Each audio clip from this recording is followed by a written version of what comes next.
I'd say here's to a perfect partnership. To Christine Cagney, first woman chief of detectives.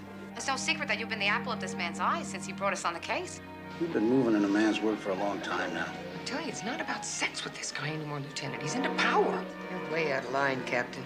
I'm a man used to getting my own way, Detective. Not with me. You're protecting your career. I'm putting my career on the line. There was more going on between us in this case, and you know it. I don't sleep my way to promotions.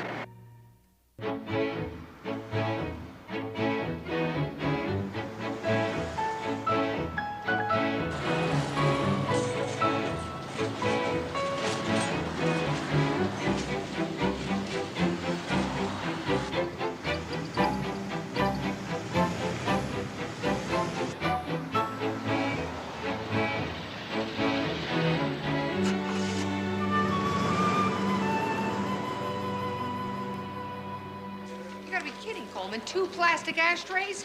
You're not even being reasonable. Is that your ashtray? Yes, it is. Who said life was reasonable, Cagney? The serial number doesn't match the one that was assigned here. I know. I switched with Uzbeki. 20 years, hard labor. What you disorganized slobs fail to realize is this, and I quote, NYPD Regulation Number 5C301 requires a quarterly inventory to confirm all department-issued goods are present as assigned. That means no trading, kiddies. Yellow is Uzbeki's new favorite color. What those ashtrays accounted for, Cagney? I don't even smoke, Coleman. It's only 2 plastic ashtrays. How am I supposed to know? Well, here's one. Wrong serial number. Look, you gotta figure it out. The point is that all issue not in use is to return to the property clerk's department. You understand? In other words, if you can't come up with the goods, you have to reimburse the department. It's that simple. Looks like you're going to have to ice Bloomingdale's account this month, Cagney. Oh, what a shame, Victor. And I had such a nice birthday present picked out for you. Really? Underwear with days of the week on it, studded in rhinestones. I tell you what, Cagney, I'm going to save Mondays and Fridays just for you. Oh, no, I wouldn't want you to deprive Bon Bon. Lieutenant wants to see us. Can you believe Coleman? He's hyperventilating over pencil Well, stubs. give the sergeant a break. He's doing his job. You two ready to handle a very hot potato? The reward for which is you get to keep your jobs. Oh, that sounds like a very good incentive to me, sir. Certainly an offer we can't refuse. Right. You know about the murder of the Hungarian diplomat? I read the papers, sir. Well, what the papers didn't tell you is the political pressure that we're getting to solve this one fast. Even the FBI's got their nose in on it, and Captain Jack Hennessy, the 21st, has been assigned to head up a special task force. You two got lucky. How so, sir? Well, Hennessy is the rising star of the department. Guy made captain at the age of 35. And now he's bucking for deputy inspector. That's great. Why us? I don't know why. Ask him when you meet him. Number 1 Police Plaza, 11 a.m. this morning. Thank you, sir. Thanks, Lieutenant. I hate this dress. Why did I wear this dress? Mr. and Mrs. Laszlo Tabori exited the Blue Danube restaurant at 9:30 on the evening of April 3. They were accosted by a gunman who, without provocation or warning, shot Mr. Tabori straight through the heart, stole his wallet, and ran. And the one thing we've got going for us is there were 6 witnesses in the vicinity. In addition to Mrs. Tabori, 2 other couples and an off-duty waiter witnessed the crime. But what we have in our hands here appears to be a random, cold-blooded... Well, I did say appears, Frank. Gentlemen, let me introduce... And ladies, excuse me. Detective. I stand corrected and duly chastised. Mr. Frank Oppenheimer, our liaison officer from the Federal Bureau of Investigation. Frank, do you have anything you want to add? I think it's imperative we not lose sight of the very real potential of political motivation in this case. Well, I'd say it's a little early to focus in on any one angle, wouldn't you say? We know this man was a freedom fighter in 1956 and turned on his compatriots. A lot of enemies. As I say, we have quite a list of possibilities. Detectives, your assignments read as follows. Feinstein and Hubble, you'll head up the decoy teams. Cagney, you'll partner with me in field investigations.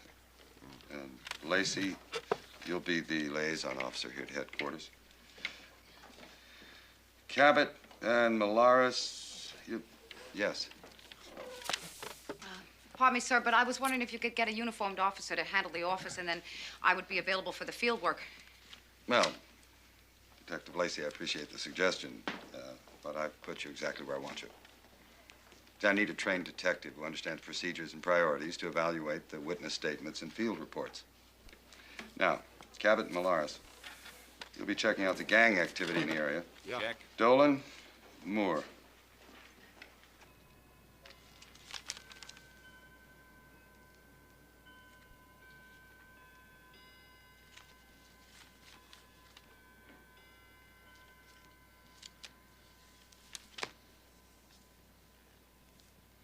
Well, why don't you keep the book for a couple of days and study it, just to be sure?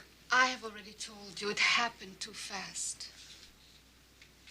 But you are sure he was Caucasian? I think so. Maybe a Puerto Rican. Did he speak with an accent? Nothing. He said nothing. He said he was about 30. Yes. Young. Average weight and height. Yes. I didn't get a very good look at him. Now, if you'll excuse me, please, I have much packing to do. Mrs. Tabori, we would appreciate it if you wouldn't leave town until we get all this wrapped up. You must realize this has been very unpleasant for me. There isn't much I can do here. Please understand. Thank you very much.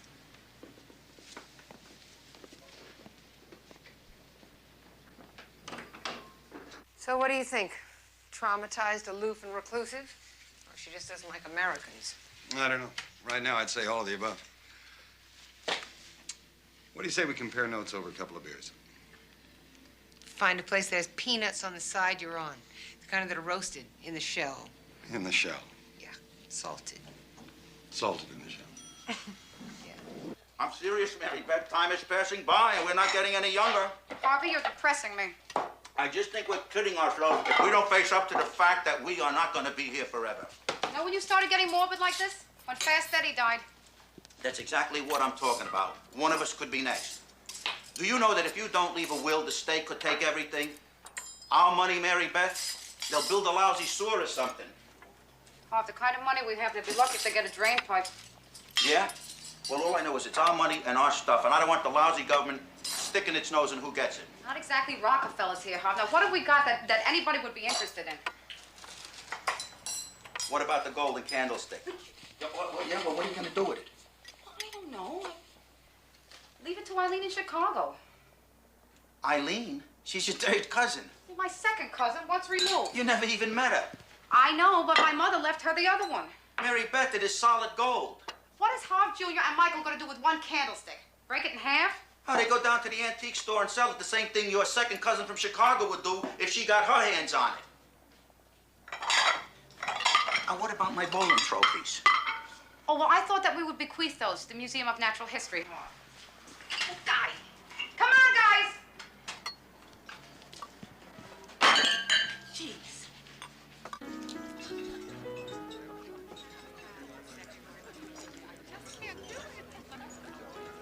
So far, what we have resembles the MO of that mugger who's been scoring on the east side. Could be. It's a good decision I made to bring you in on this task force. Well, I'm happy to be here. Had my eye on you for a long time, Cagney. That Don Juan killer. Good, clean collar. No, thank you. No question in my mind. I like to work with winners, Cagney. People on the move. You're moving pretty fast yourself, Captain. I heard about your promotion.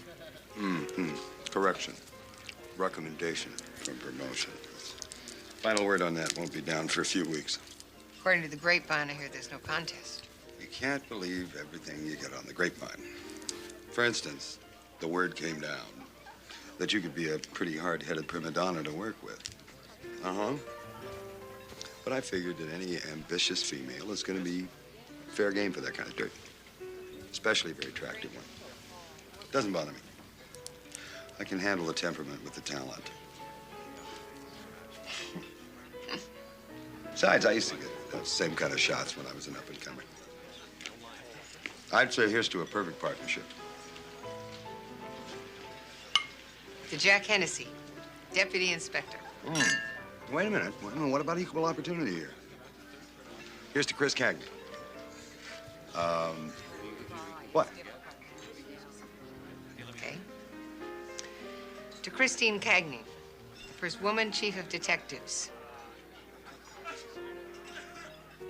This case could make the difference.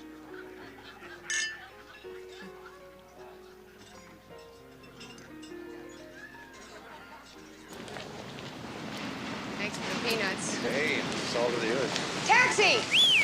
Hey, hold on. I'll give you a lift home. Oh, no, you don't want to buck the traffic downtown at this hour. Oh. Taxi! Okay, next time then. Oh! I'll have the ballistics report ready for you by Friday. Oh, Monday morning's fine. You got it. There is one thing you can do for me by Friday. What's that? You can pick the time and the place for me to take you to dinner. Oh, thanks. But I've got plans. I warn you, I won't take no for an answer. Good night. Night. So hoping.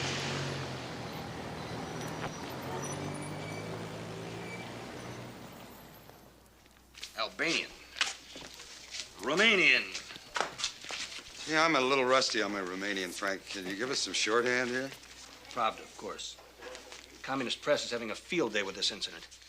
According to them, and I quote here, no one is safe in the crime-infested jungles of capitalist slums. I'm telling you, they're manipulating this for their own political advantage. Well, no question. But also, there's still no evidence to indicate that this is anything other than a street mugging. Lacey. With due respect, sir, I think maybe we're overlooking the possibility that something else could be behind this. I mean, maybe some personal motivation that we haven't considered. Like what? Well, if I knew that, sir, the case would be solved right now. What am I dealing with here? A woman's intuition? No, sir. I was presenting another possibility is all. Well, let's just say, until there's some hard facts to back it up, that this captain's intuition says you're barking up the wrong tree. Yes, sir. All right, that's it. Let's get on with it. Detective Cagney, I want to see you in my office.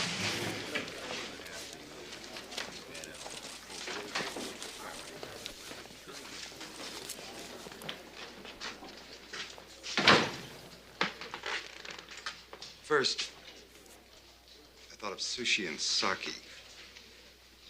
But who wants to eat at a bar? And then then I decided on sauerkraut and a beer, but that's not classy enough. Not for you. And I finally came up with pasta. It's nice and romantic, a little candlelight to bounce off those deep blue eyes of yours. Captain Hennessy. Oh, come on. It's Jack, remember? We got to get serious about this. Friday night's getting closer. Jack. I already told you that I have plans. Well, look, if those plans are with some other guy, then I'm just going to keep you working late. You're going to have to stand him up and settle for me. No, that isn't it. Well, if a lieutenant's bugging you about reports, I'll get you out of it. What are bosses for?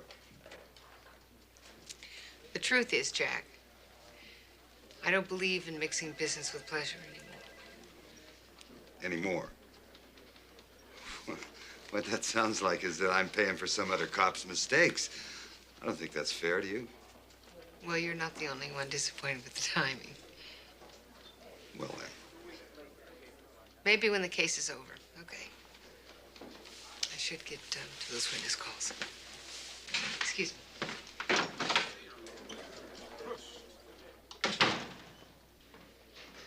There's a big 1-inch paperclip, and then there's a small 1-inch paperclip. Well, look who's here. One of the special task force honchos. Pass it through, guys. Lacey, I'm glad you showed Pass it up. through, Sergeant. Oh, I get it. Now that you're in the big leagues, you don't have time for the old gang in the Knock it precinct. off, Victor, okay? See, Sarge, she never used to talk that way. Hold up a minute. No, I'm looking for my claim check. I got to get there before the cleaners close. Now, your trash can's missing.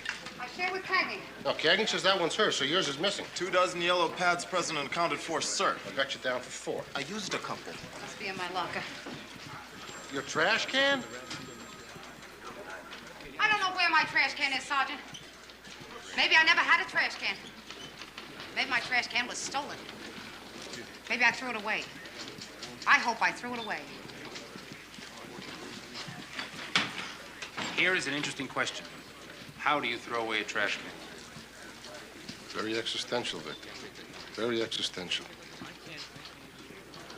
I think our man's allergic to decoys. It's only a matter of time. Patience, kid. Patience. It's not my strong suit. I'll look at it this way. Investigation's just like any other game. You buy just enough time to find just the right opening. It's all strategy. How do you think I moved up so fast in the department? Oh, roller skates. I'm talking about playing it smart. If you're serious about becoming the chief of detectives, you should learn the rules of the game. I'm doing okay. Oh, yeah? You're telling me that you're not frustrated because you haven't made the jump to the major cases squad yet? Let me tell you the big jump on the force for me. A few years back, I was under this lieutenant. It was a real hard case. He wouldn't give me the time of day.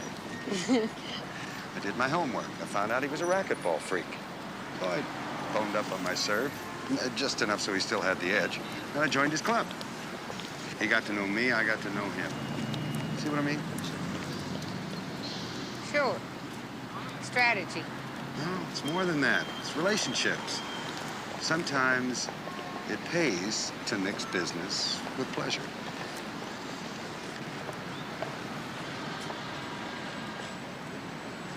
Where are we supposed to meet Alvarez? Bayside. The witness says it's on his way home from work.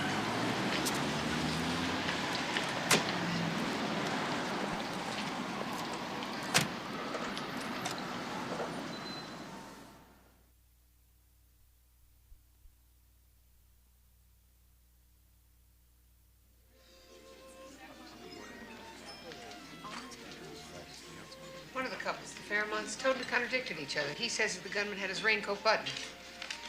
Oh, come on, Chris, give it a rest.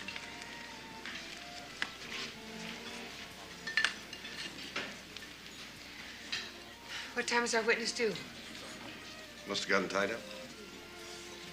Waiter, a bourbon for me and for the lady, scotch. No, nothing. Thank you.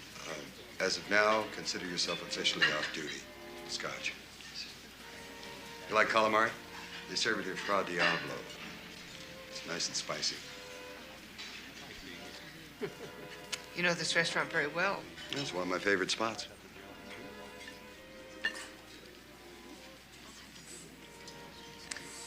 Our witness isn't coming at all, is he? Okay, I confess. You caught me in the act. You went to all this trouble just to take me out to dinner? I warned you, I don't take no for an answer. Well, it's very flattering, Jack. But when I say no, I mean no. But sometimes you're open for a little friendly persuasion, right? I'm not playing games with you. Come on, Cagney, you don't have to act the tough cop with me. You can wear the pants in public. In private, with me, you can let them down. You're way out of line, Captain. I'm a man used to getting my own way, detective. Not with me. I'm still your superior officer. And this wasn't part of the job description. Excuse me.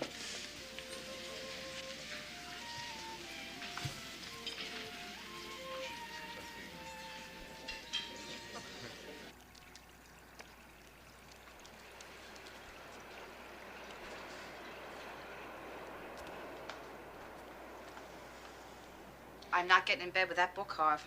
It can't hurt you to read about it, Mary Beth. You have any idea what type of mailing list we're on now, thanks to that book? Here, look at this here. This is a kindly invitation from Oak Knoll Meadows to invest in our very own, quote, inflation fighter, family estate, and memorial crypt. Yuck. Yuck. Hey, wait a minute. Look at this. Free color family portrait if we order within the next 10 days. Not funny, Harv. I gotta study. Study. I gotta read the New York State Penal Code. Oh, well, I'm not gonna stay in bed with that book. Tough. You read your stuff, I'll read my stuff. Mary Beth, this is important. Well, this is important, too, Harv. This is $5,000 more a year if I make sergeant. Which will go directly to the state of New York if we die without a will.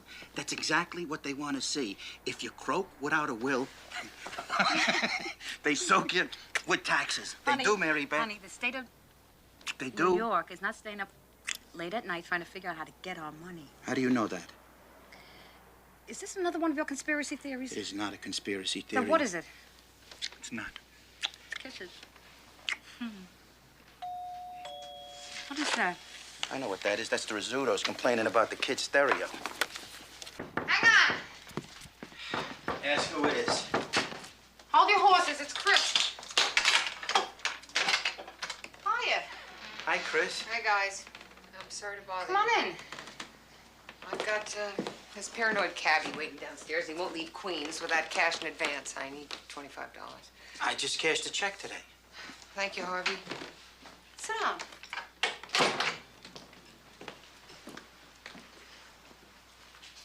Sorry, Mary Beth. I noticed that you and Captain Hennessy headed out together this afternoon. What happened? Nothing a cold shower wouldn't fix. Oh, Yup. he wouldn't even take you home? I wouldn't give him the satisfaction. I just left him sitting there nursing his bourbon and his bruised ego in the restaurant. The problem is I didn't have enough money for the cab fare to get back from Bayside. Well, I'm glad we were home. He's so damn presumptuous. One minute we're this great team, and the next minute the guy's coming on like a ton of bricks. Here you go, kiddo. Oh, thanks, Harvey. I really appreciate it. I'll give Mary Beth the money on Monday. No problem. I got a book to read. I better go. Frankly, Christine, I have to admit I'm not surprised. I beg your pardon? Well, it's no secret that you've been the apple of this man's eye since he brought us on the case. He liked my work. What was I supposed to do? Make sure he knew that you weren't interested. I never led this man on, Mary Beth. Well, as long as he's clear about that. What do you think I'm doing on your doorstep? Thank you for the money. Excuse me. See you Monday. Good night.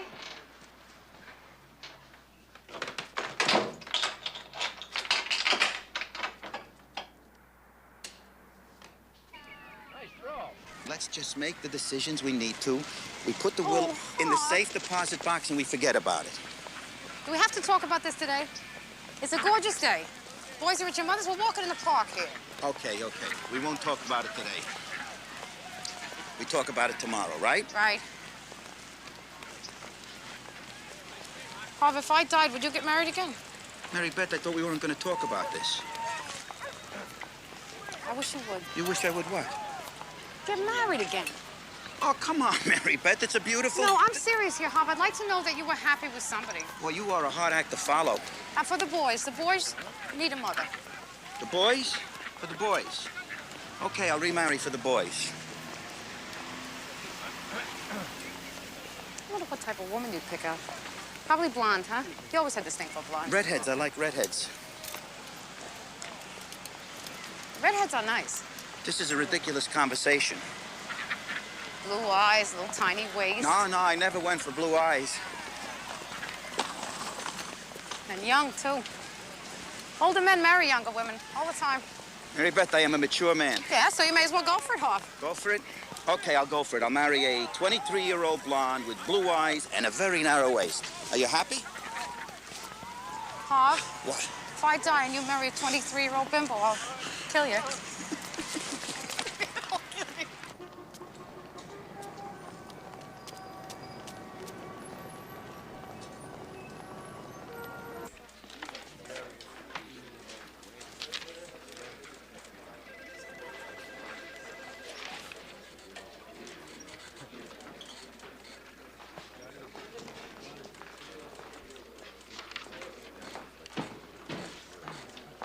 Morning, sir. Morning, Captain.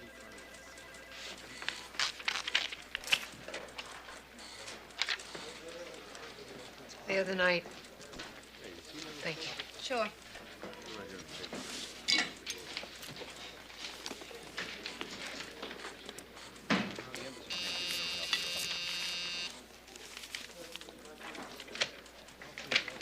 Cagney? Yes, Captain. I'll be right in.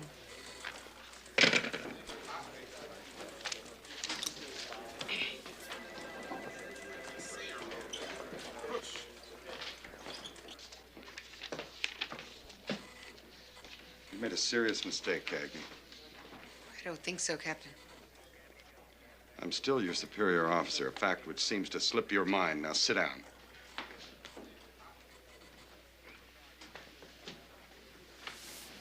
Where's the ballistics report?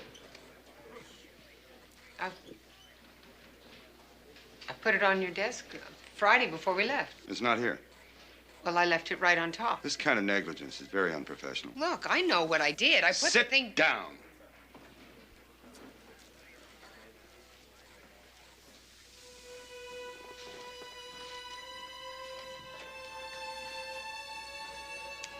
Is this because of Friday night? Friday night never happened. Now, I want that ballistics report on my desk by tonight, or else there are going to be serious repercussions. Come on.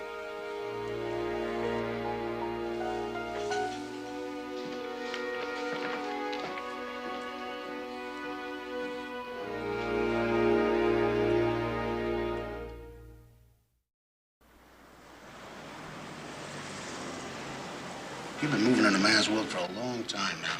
You should know already how to handle a guy who's trying to work his way into the good graces of a good-looking woman like yourself. Look at this Becky, for crying out loud. Victor, come on, Lieutenant, come on. Victor jokes. This man is serious. What's the difference? They both got the same thing on their mind. There's a big difference. When a man's coming on to a woman, he sends her a bottle of wine, a couple of roses. He doesn't start messing with her mind and her career. I'm telling you, it's not about sex with this guy anymore, Lieutenant. He's into power. That's a strong accusation. You're damn right it is. And I'm not imagining it. Well, I'm not saying that you are imagining it, Hennessy. It's just that... Well, I can understand where a guy might misread the situation.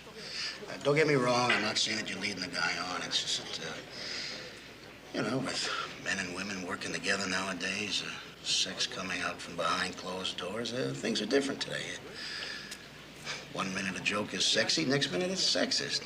Where do you draw the line? I draw the line at blackmail. Because that's exactly what he's doing. If I don't cooperate, all of a sudden my job gets tough. That isn't harmless flirtation. That's sexual harassment. Do you think resigning from this task force is going to solve your problem? Well, don't you? Let me lay it on the line for you, Cagney.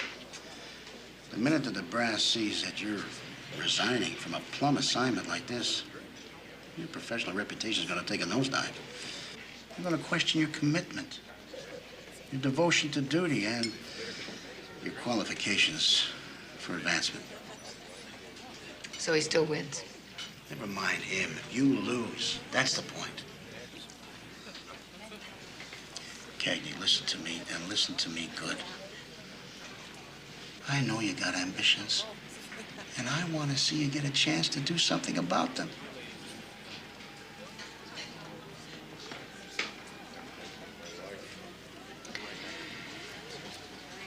Well, thank you, Lieutenant. I have to interview a witness now. Cagney, what are you going to do? I'll handle it.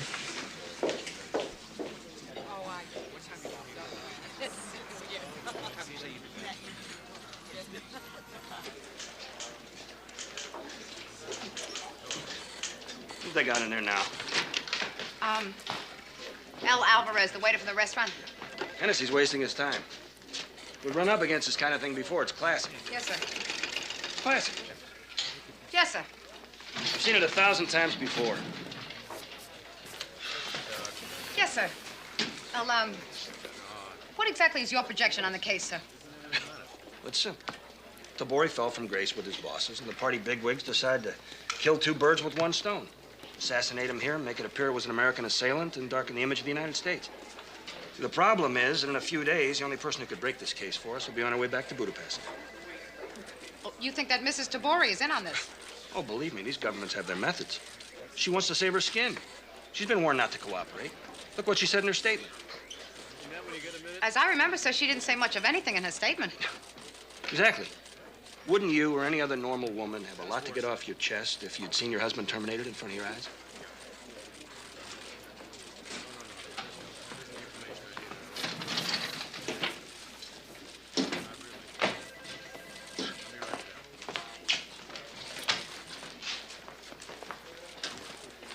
Christine, Oppenheimer thinks... Lacey, will you check out this ballistics report and see if you can find any inconsistencies with the witness statements? Yes, sir.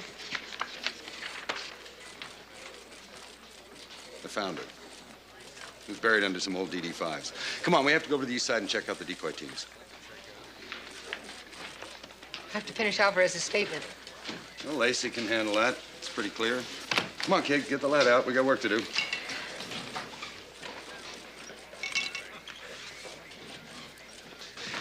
Excuse me a minute, Captain.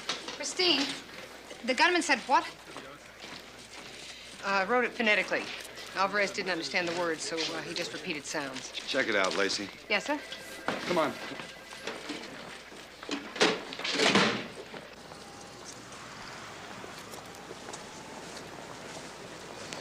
I think it's time we buried the hatchet. What do you say? I mean it. I've had a lot on my mind lately.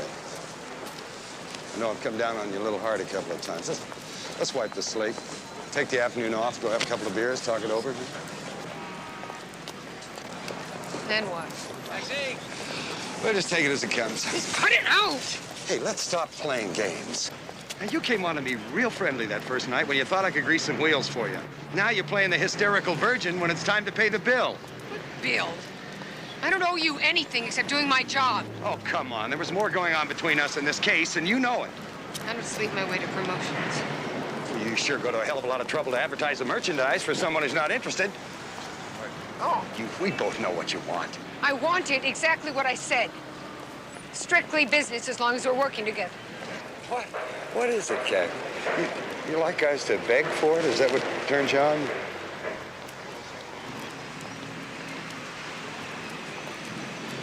You'll never know, Hennessy. You would. Don't mess with me, Cagney. Come back here. I'm still the one responsible for your evaluation on this job, and don't you forget it. Cagney! Cagney!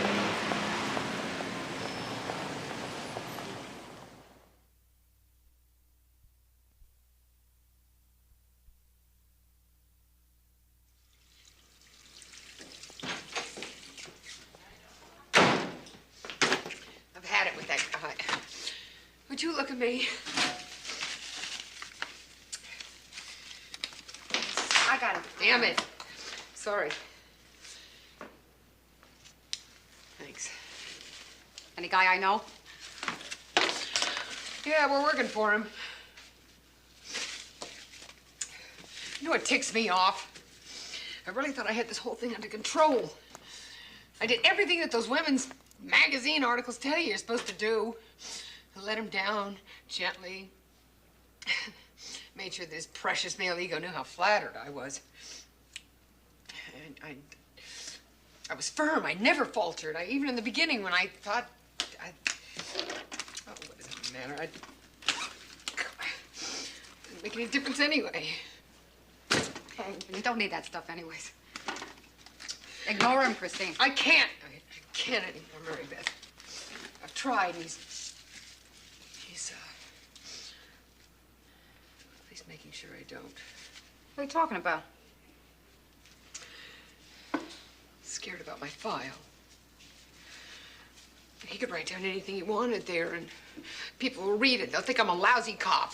Now, wait a second. I don't think... Lacey! Oh. You in there? Send out telegrams or what? Yes, I'm in here, Agent Oppenheimer. Some professor from City College on the phone? Something about some translation. Thank you, I'm coming. You gonna be all right? Yeah. Yeah? Yeah.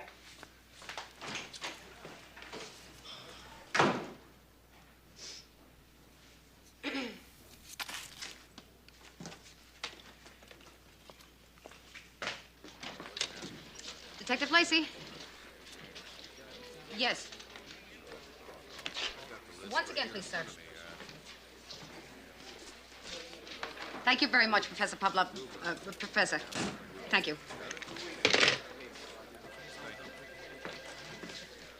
Christine? That was Professor Pavlovmany. He's the head of Slavic languages at City College. Who? It wasn't Russian. What wasn't Russian? The thing that Alvarez overheard, it's Hungarian. It translates, "This is for you, my darling." Then the gunman knew the Taboris. Apparently. You know the man who killed your husband, Mrs. Tabori?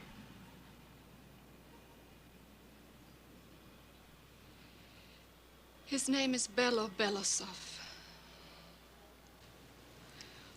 We were students together in Budapest. Laszlo, Bella, and I.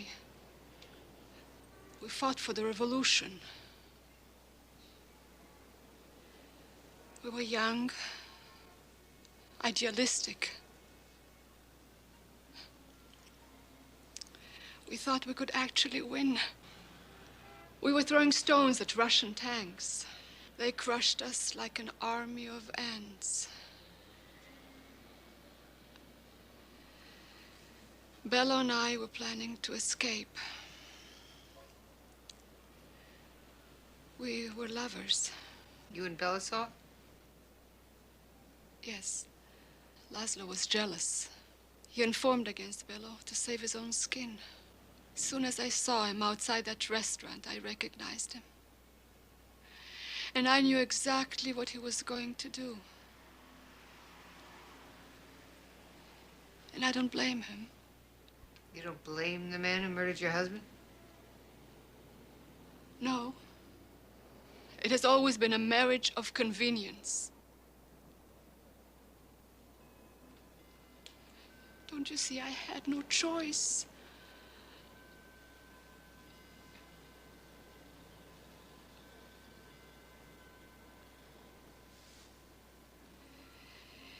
It's different for you here. Your choices are easier.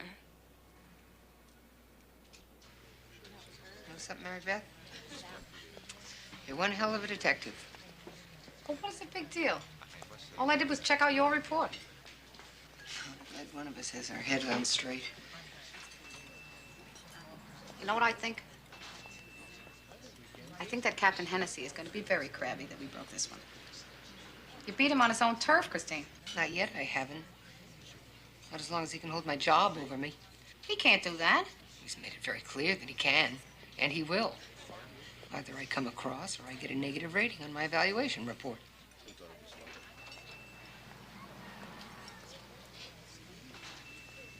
He's not going to get away with this. I got his number, and I'm going to use it. I've got it all planned. I'm going to set him up. I'm going to make him believe I'm going along with this, and I'm going to go to his apartment with a wire, and I'm going to get him on tape live and loud. That's illegal, Christine. That's entrapment. No kidding. It couldn't happen to a nicer guy. No, Chris, you have to go through channels on this one. You have the law on your side. You filed charges against him, discrimination charges for sexual harassment. You don't think I haven't already considered that? Well, then do what you have to do. And he's using the system against you. You turn it right back on him. It is not that simple, Mary Beth. I'd be challenging my superior officer. That'd be my word against his. And the lieutenant's word, right? You talk to him. Yeah. Yeah, and Harv and I can testify to when you had to come back from Bayside in the cab. You get a diary. Put dates and times that he came on to you. Yeah, you know what happened if I do that? I get a rep for being a hard case by busting one of my own. Charlie always told me the one thing you never do is rat on another cop. You're not ratting on another cop. You're protecting your career. The hell I am. I'm putting my career on the line. Jeopardizing my future, Mary Beth. I don't know if I'm ready to do that.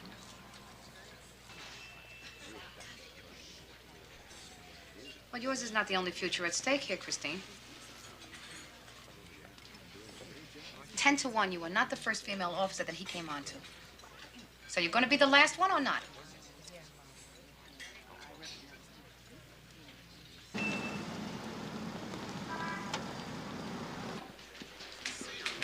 Lieutenant wants to see you in the interview room. What about it? No idea. Just Cagney.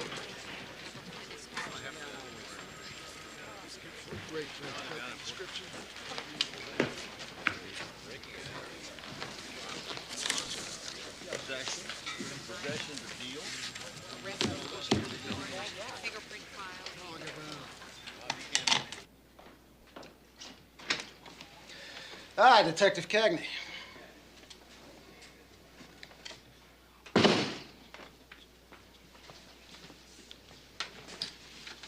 I think you know Captain Hennessy.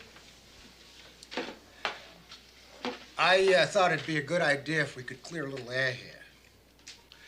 Let me be frank. I don't like the department's dirty laundry aired in public. Granted, the two of you have a problem, but I don't think either of you is prepared for the gaffe if this thing goes to trial. If you go forward with the charges you filed, Detective Cagney, you're bringing your own character into question as much as the captain's here. And, Captain, I'm sure you already realize that just the implication of any wrongdoing on your part will jeopardize your pending promotion to deputy inspector. As far as I can see, nobody wins. Inspector, I'm surprised that a personal misunderstanding could have been blown out of proportion like this. I mean, basically, the problem is the different sensibilities at work here. I mean, you know how the guys like to kid around, and they kid around, and but the women take it so seriously, and then they get all worked up over nothing. Now, my book, Detective Cagney, deserves a top-notch evaluation for outstanding performance on the Tabori case. I'm ready to back that up, if she's just willing to drop her complaint. That seems fair to me.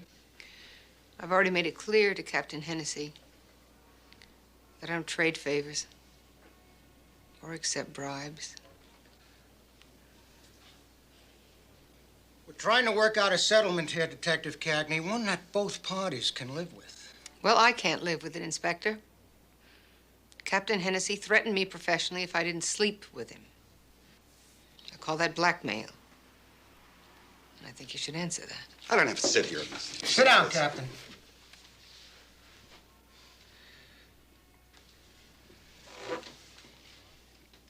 There are times when personal ego and reputation need to be reconsidered for the benefit of the department. I think this suit is for the benefit of the department, Inspector. Otherwise, I wouldn't have filed the charges.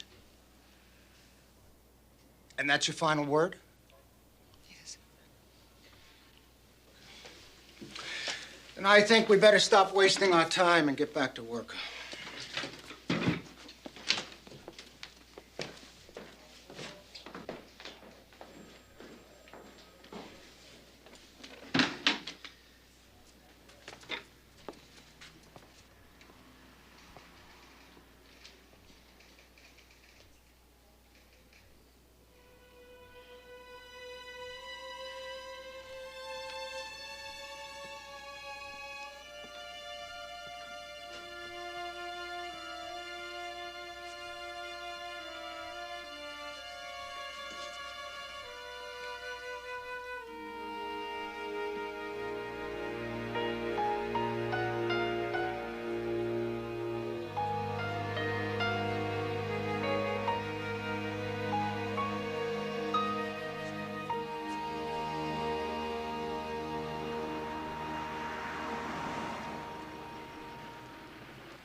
Hiya, baby.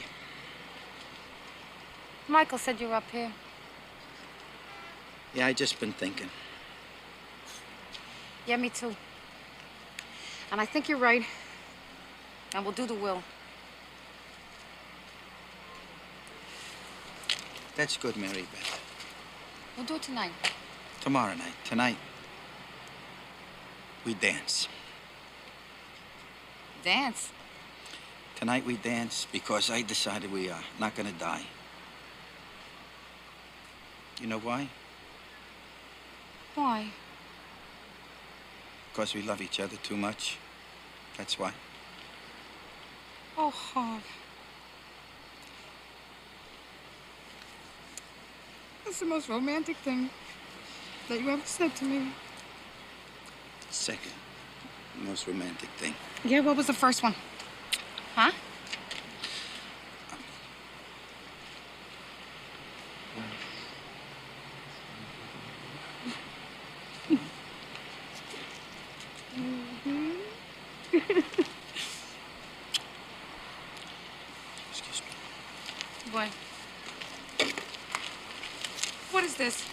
That's, boy's portable record player.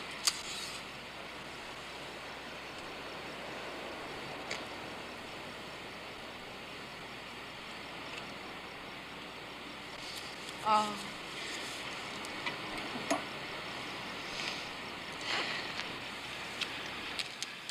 May I have the stance?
It's the big time, Mary Beth.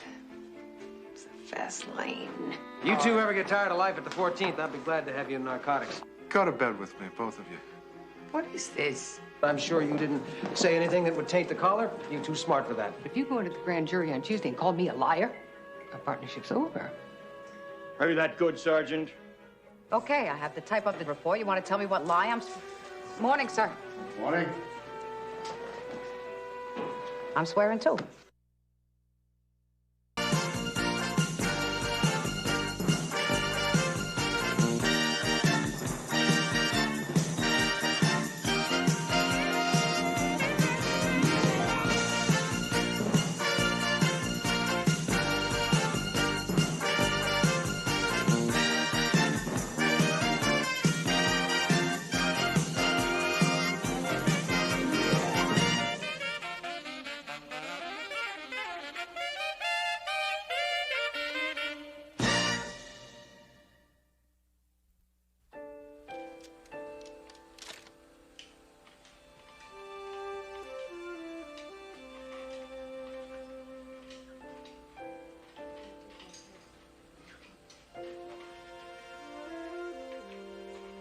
Great location here.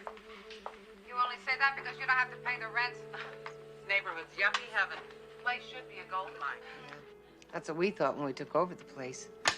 Personally, I think we'd have been better off with the Medicare crowd. Yeah. I guess the only drugs your people are interested in are the recreational kind. You are not joking. They walk in here, bold as can be. Can you sell me a dozen lewds?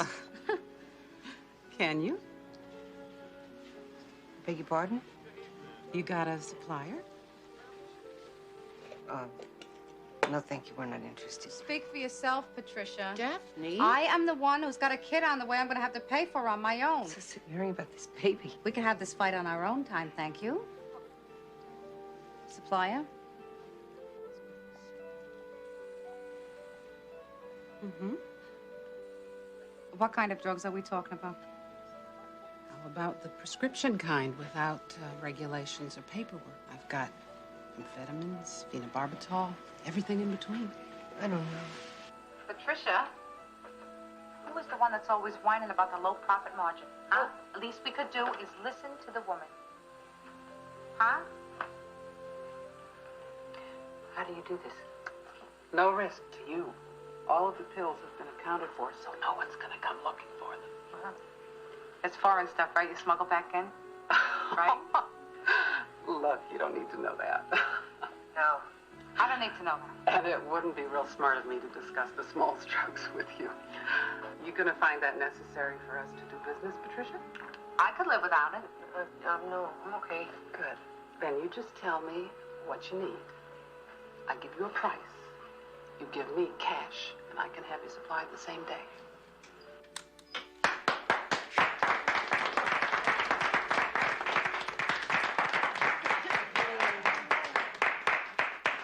way you worked her was terrific.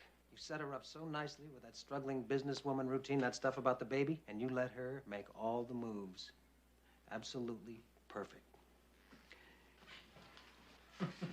In fact, I'll probably use this tape as a training film. Ladies and gentlemen, thank you. Thank you, Lieutenant. Petrie, Miss Becky, nice job on backup. A good solid collar. It was tough turning on the camera, but somebody had to do it. You two ever get tired of life at the 14th, I'd be glad to have you in narcotics. Score one for the good guys. Thank you, sir. Yes, thank you. Yeah, they're really good.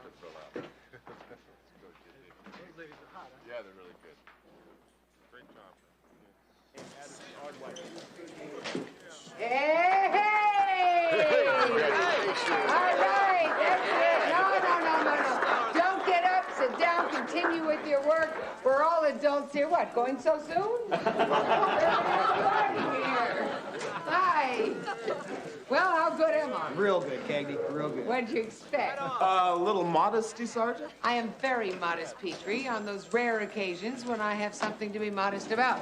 Hey, Josie. You've done good, Cagney. Thank you, Josie. Good eye. Thank you all. Why is the applause stopping? Thank you. I enjoyed the applause.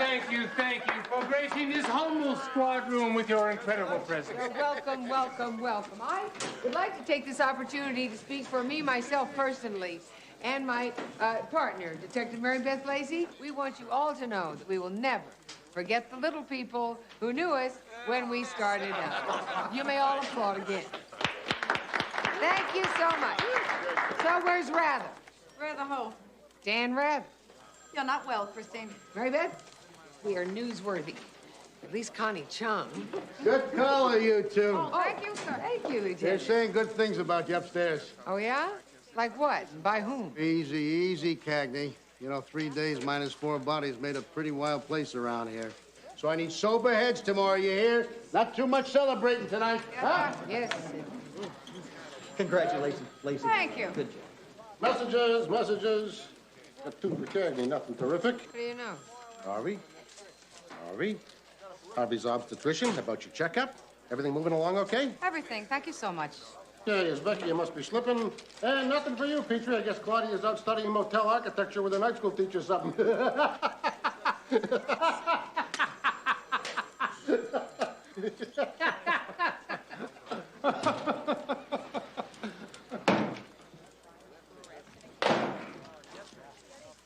Hey, something I said, it was just a joke. Well, he's so sensitive. Wish I could say the same for you, Sergeant.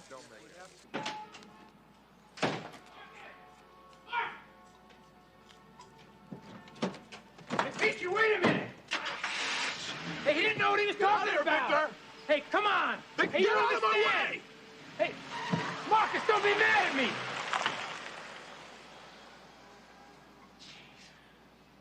It's the system that allows you guys to do these kind of things. You play on people's greed to get them to commit a crime. Yeah? I didn't hear you object when Paul Newman and Robert Redford did the same thing in The Sting. You get inside their heads.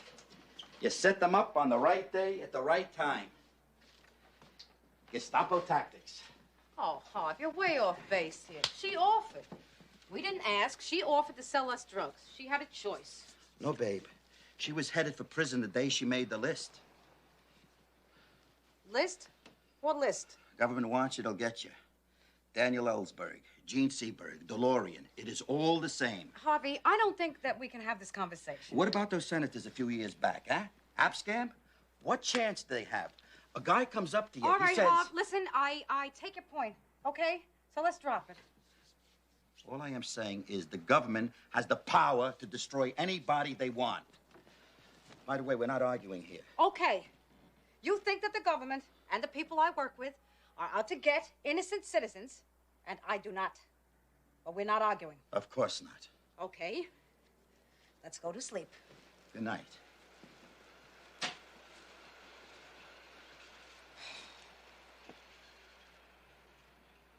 Started with J. Edgar Hoover. Oh. Turned this country into a police my state. Lord. He did.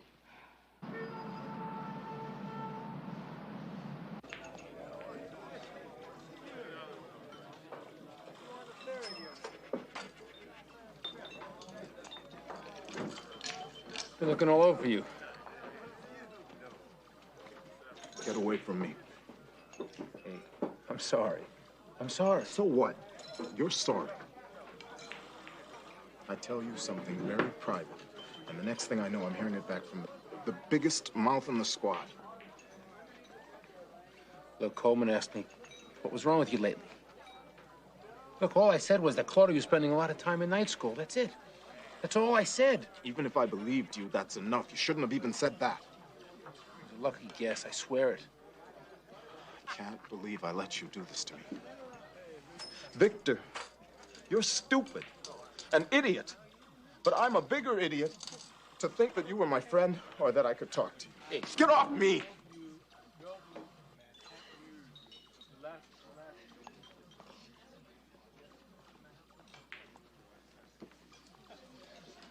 I don't like my life aired in that squad room. If you'd have just laughed, no one would have known it was the truth. Everybody would have just thought you were laughing at one of Coleman's bad jokes. Of course, it's my fault. You're unbelievable. It's not what I mean. Marcus, I know I blew it. I didn't mean to, but I did, and I'm really sorry. You know, I felt really special that you even told me. Marcus, we're friends. It's water under the bridge. It won't happen again. I give you my word on it. I don't need your word, Victor. Because I'm putting in for a new partner tomorrow. So don't worry about it. See you, George. Good night.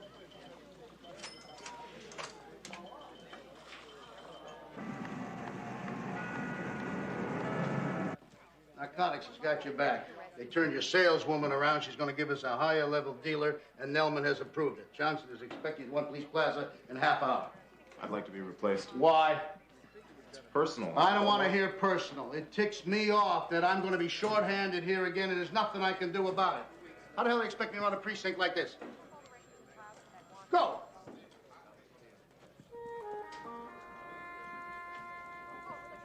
The guy shows it to me, says, how do you like the yacht? That's not a yacht, I said. That's a canoe. I mean, I want to sleep 6 all the way to Bimini. Try the veal here, you'll love it.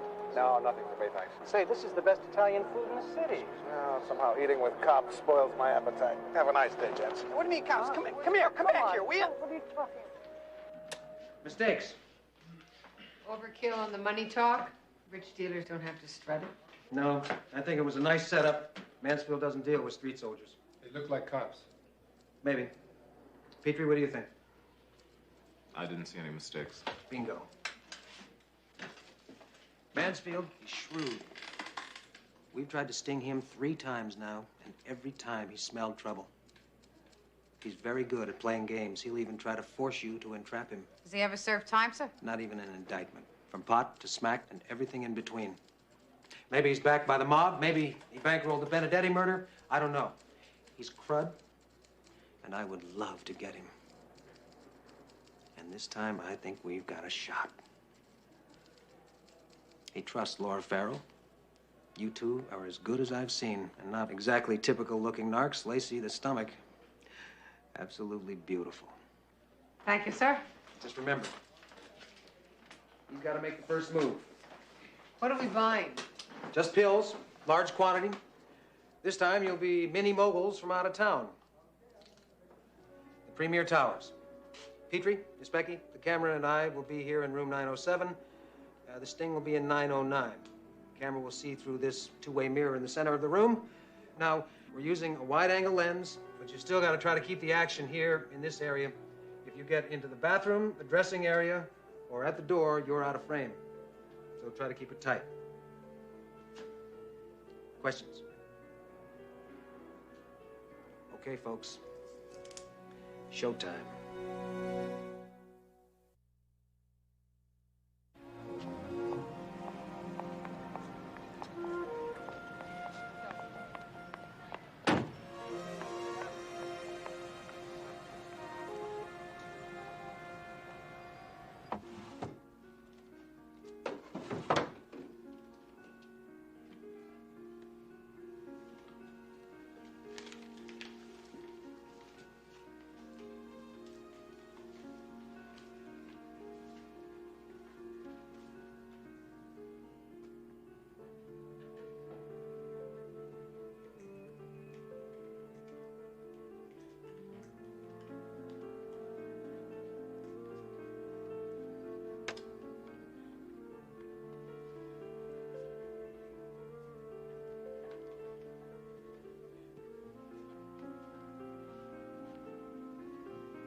smart, Mary Beth. He's sophisticated. We can't seem too easy or he's not gonna buy it. He's sharp. We just gotta be sharper. We will be. It's the big time, Mary Beth. It's the fast lane. Uh-huh. You gotta know these kind of people. I can handle them. Uh-huh. Go ahead. They're on the way up. All right.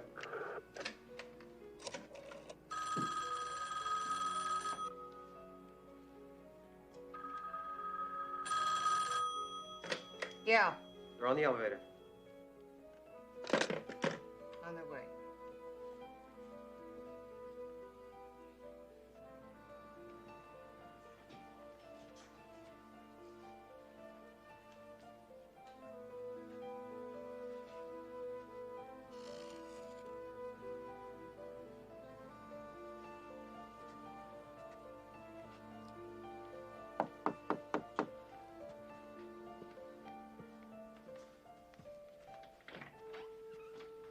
Hi, Laura. Mary Beth. Mary Beth, Christine, Bruce. Hello. How do you know? It's nice to meet you. And Don. Thanks for stopping by. It's my pleasure.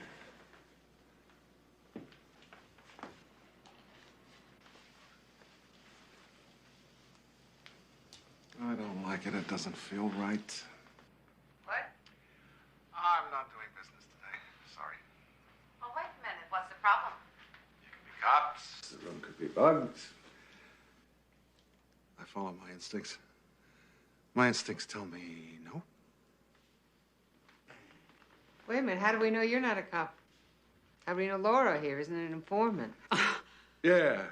How does one know? The eyes. I check the eyes. A cop's eyes never rest. Like yours? Like yours? There's a fine line between cops and robbers. Right. Which side are you on? Go to bed with me, both of you. What is this? Have sex with me before we do business. Then I'll know you're not cops. I'm pregnant, mister.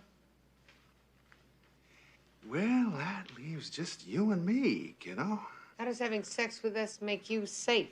Precedent. U.S. versus Simpson. It's out in California. They entrapped Mr. Simpson by engaging him in sex.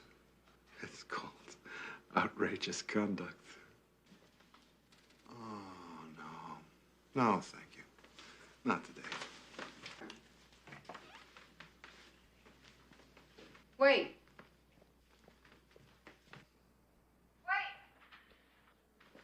Bruce? Where are you going? I thought we were going to have a good time. Okay, my place. If you want to reach me, Laura knows how to get in touch. Bruce?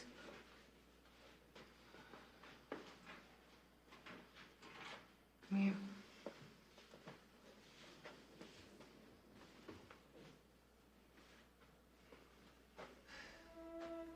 Look, everybody's tense. We've been dry for a long time now. I don't even have anything for myself. And we got a score. So if I can't go home with at least some moods, we're gonna be out of business.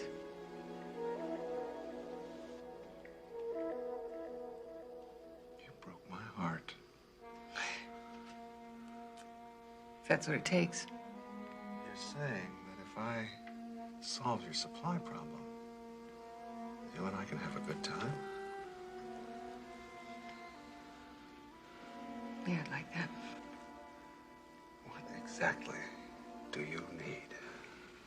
Ups, moods, a couple of thousand more if you got it. Well, my list is inside. Can we do business?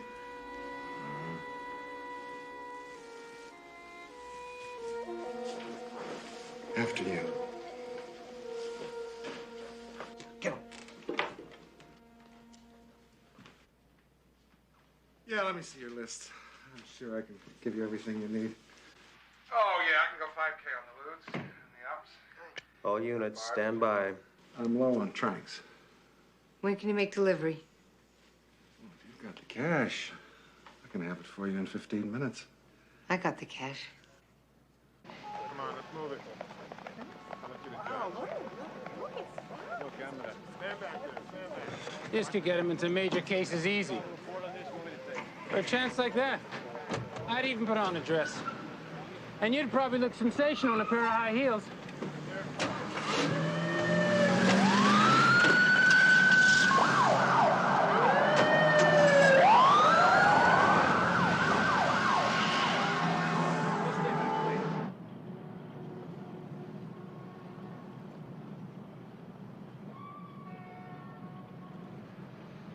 You remember Michelle the Magnificent?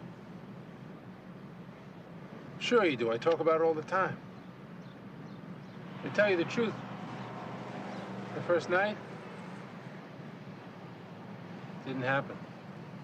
I couldn't, What is this, Victor? I don't want to hear this No, story. I want to tell you this. Never happened to me before. She tried to be nice about it. But that made things even worse. Anyway, you can tell Cagney or Coleman or send out a newsletter if you want. I don't care. I told you the I know story. why you tell this story. Because you thought it would make us even. You embarrass me, I embarrass you. Fair is fair? Right. Wrong. Victor... What's the use? We have different values. Interests, everything. It's a bad match, always has been. I think you're blowing this out of proportion, Marcus. I don't think so.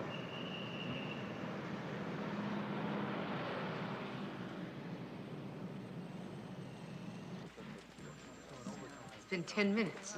He's either talking or he isn't. Maybe he's trying to make up his mind. Find out what's taking so long. Lacey, have the amniocentesis test yet? Hey, Sergeant, that's none of your business. Hey, just trying to be helpful. Sergeant Coleman, I'm gonna tell you something for the last time. You keep your fat nose out of my personal life. Hey, hang on a minute here. No, I hate that vanilla thing in there. I told you that 100 times. And now you have the nerve to ask me if I'm gonna get a test so you can get the edge on whether it's a boy or girl? Forget it. If I have the test, that's between me, my husband, and my doctor. And if I do, I'm telling the lab I don't want to know the sex. And no matter what I do, I would never, never help you make money off of my baby. You finished? Yes, sir. Well, let me tell you something here. You think I brought this up just to make a few bucks? Why else are you bothering me? Because when my wife and I were expecting a baby, she didn't have the test. Then when Betty was born,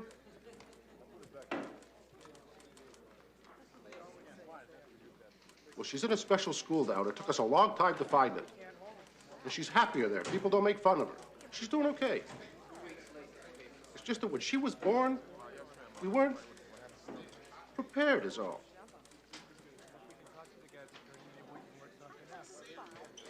Betty's a pretty name. That's short for Elizabeth, right? We were thinking about Elizabeth, if it's a girl. Or Muriel, maybe, which is after Hobbs' mother. It's a nice idea. I just told your partner here the man is mute until his lawyer shows. Parker Simonson. One of the best. But we've got a good sting on tape. Plus, we've got a suitcase full of pills. We'll have to account for the time in the hallway, of course, but I'm sure you didn't say anything that would taint the collar. You're too smart for that. Lieutenant, what I said in the hallway. Cagney, you don't have to tell me what you said, not right now. Take the weekend. Think about it. Go over it between yourselves. Bring me a report on Monday. We'll get this into the grand jury by Tuesday at the latest. We made a great caller today. So whatever it takes, let's not lose him. Fine. Thank you, Lieutenant. Ladies.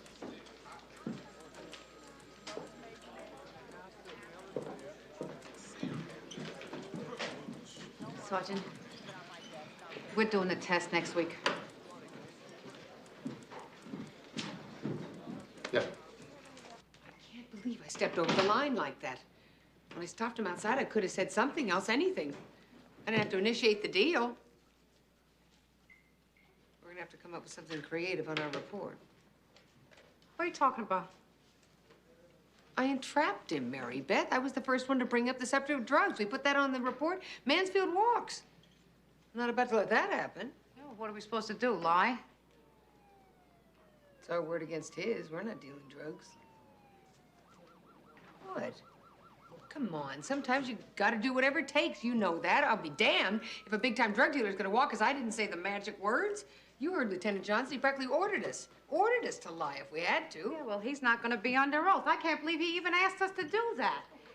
He's supposed to be our superior officer. He's just trying to give us a little room. Yeah, room to hang ourselves. He's backing us up. He's telling us to commit a crime. Please, will you come down to earth with the rest of us? How often do you get a shot at a guy like Mansfield? Not worth it, Chris. Wait a minute. Mary Beth, we're doing this. Your ego is doing all the talking Oh, here, give Chris. me You're a thinking break. about promotions and commendations and having your picture in police That isn't magazine. true. It is not true. Mansfield stinks, and I want him. I want him as much as you do. But we have to start all over again. We have to admit we made a mistake. No! We're gonna do this now, Mary Beth. Please don't fight me on this one, because you can't win. You got a hell of a nerve, lady. I make my own decisions. Monday, I'm bringing in the paper, and it's gonna say all the right words. Now, you can either corroborate my testimony, or you can say you never heard the conversation at all. I really don't care. But if you go into the grand jury on Tuesday and call me a liar, our partnership's over.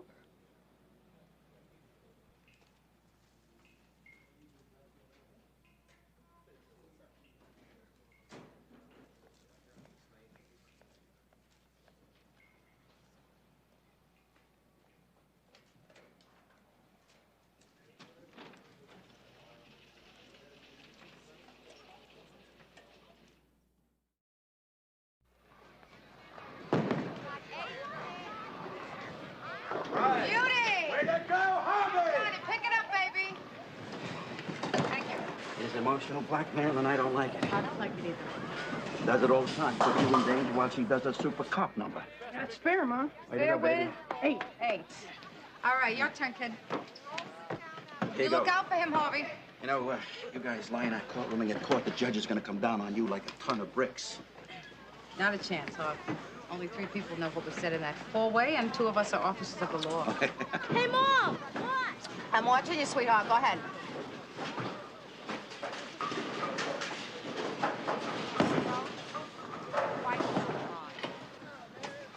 That's all right. Don't worry about it. Go again.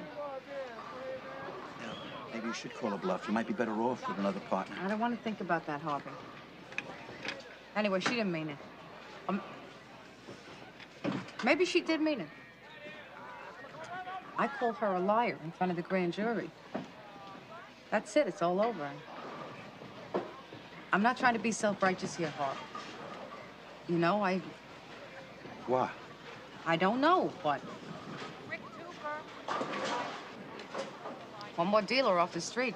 Lord knows it couldn't hurt. Oh, yeah? You commit perjury, Mary Beth. You go to prison.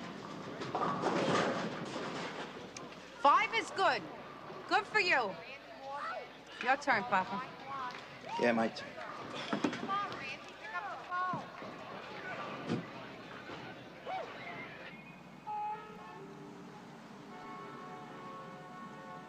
What the hell does Lacey expect you to do? Let him walk?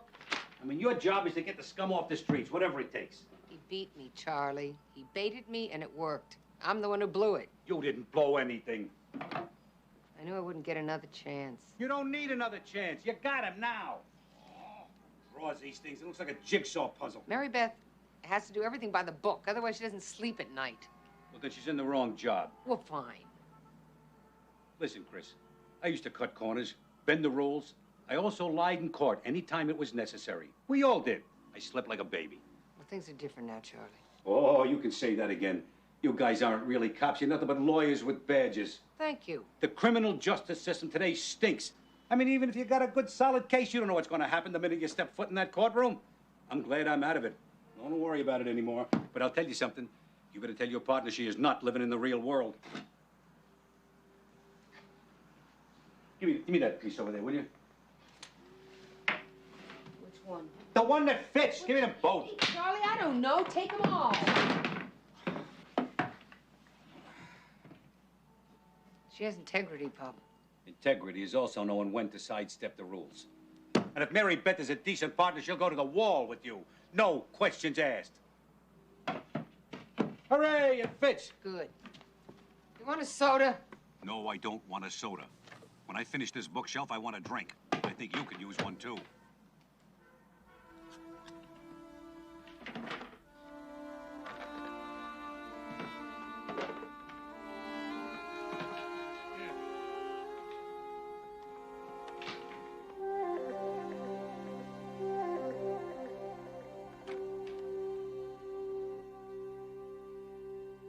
Don't walk away from me. We need to talk.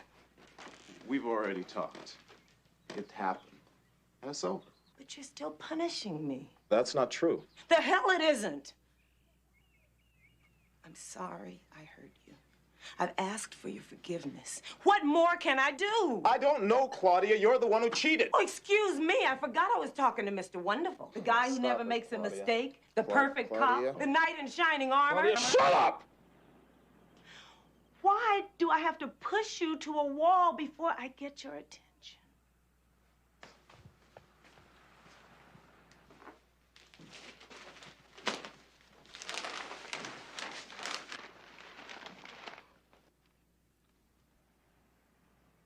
Marcus, if we can't get past this, we don't have a future.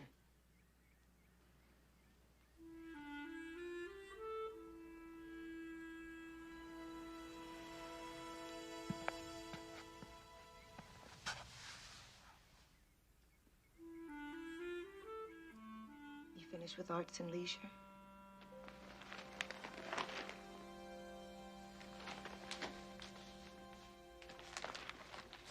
You still have the home living section.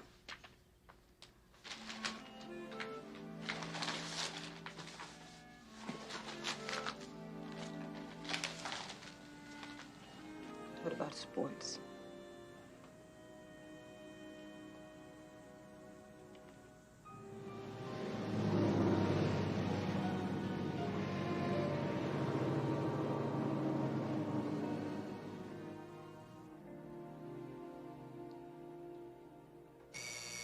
Oh, gee. I'm sorry, sweetheart. I meant to turn it off. Go back to sleep. Put the snooze alarm on. You still got 9 minutes. What you gonna do, babe?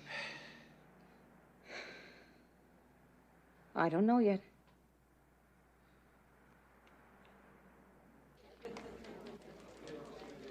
Mary Beth, would you sign me in, please?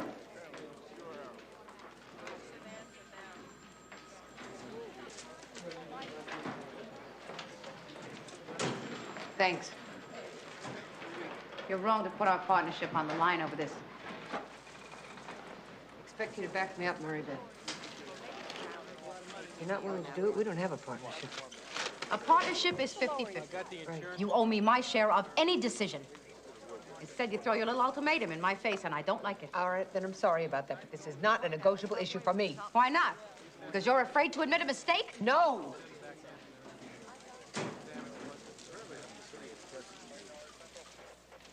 No, please. Please, you've got to believe me. I want Mansfield, Mary Beth. I don't want Mansfield and his two hotshot rich attorneys get in a chauffeur-driven limousine and they drive off thumbing their noses at us. It makes me sick, Mary Beth. Yes, sir. I have a chance to get him, and I'm not going to walk away.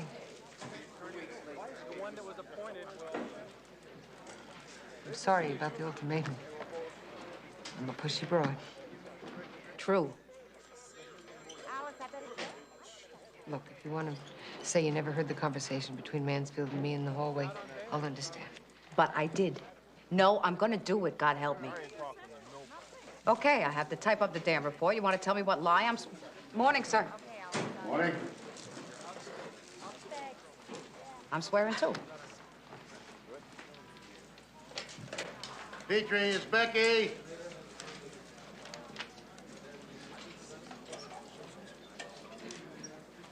Come on in.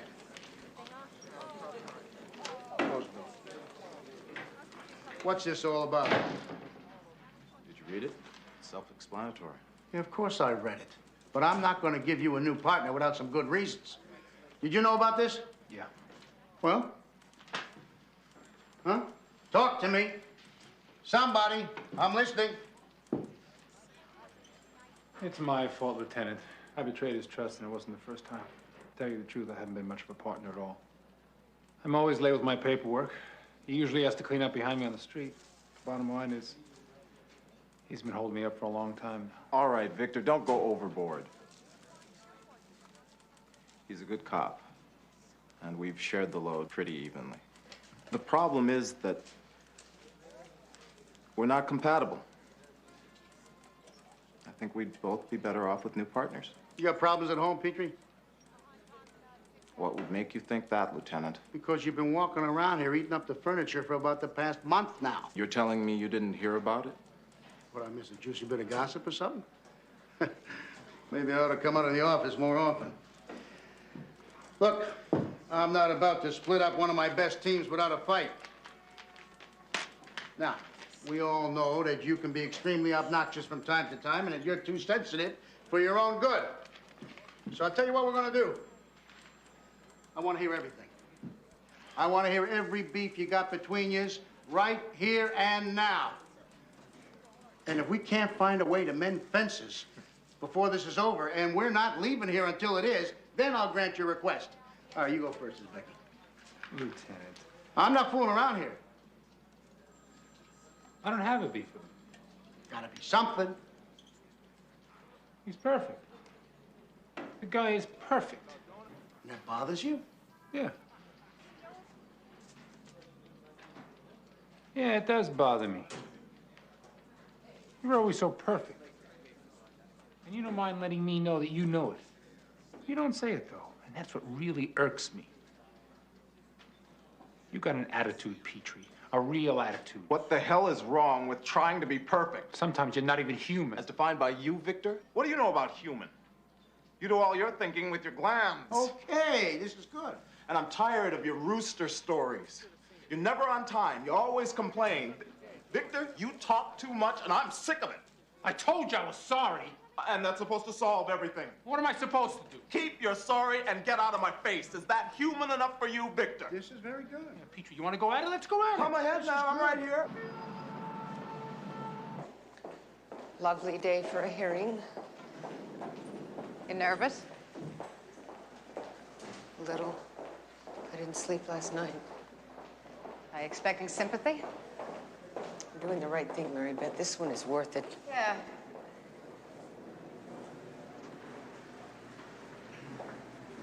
We don't do this now. Mansfield goes back out on the street. Enough, okay? I'm gonna do it.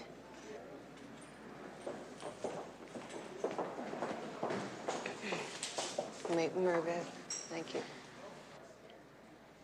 Good looking suit, Christine.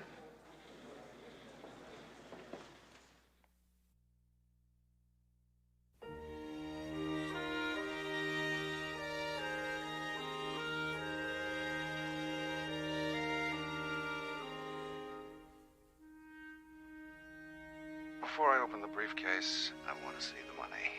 We'll do it at the same time. I'll show you mine, you show me yours. Oh, ladies, that shade of green is my favorite color. Donald will want 5,000 lewds, 3,500 of the barbs. What is this? Bruce, you should have trusted your instincts. You've just been immortalized on videotape. Mr. Mansfield, you're under arrest. Wow, that's incredible. It's incredible. You can stop it now, John. Incredible. I haven't seen anything that good on television since The Untouchables. Anybody like Elliot Ness? I loved Elliot Ness. Okay, Mr. Ackerman. Your side is going to tell us what happened in the hallway, is that right? Yes, Your Honor. Sergeant Cagney spoke with Mr. Mansfield in the hallway and can tell us what transpired. Well, by God, John, on your feet. Get over there and put the lady under oath. This is exciting. Raise your right hand. Do you promise to tell the truth, the whole truth, and nothing but the truth, so help you God? I do. You can sit down again, Sergeant. This is informal. Thank you, Your Honor.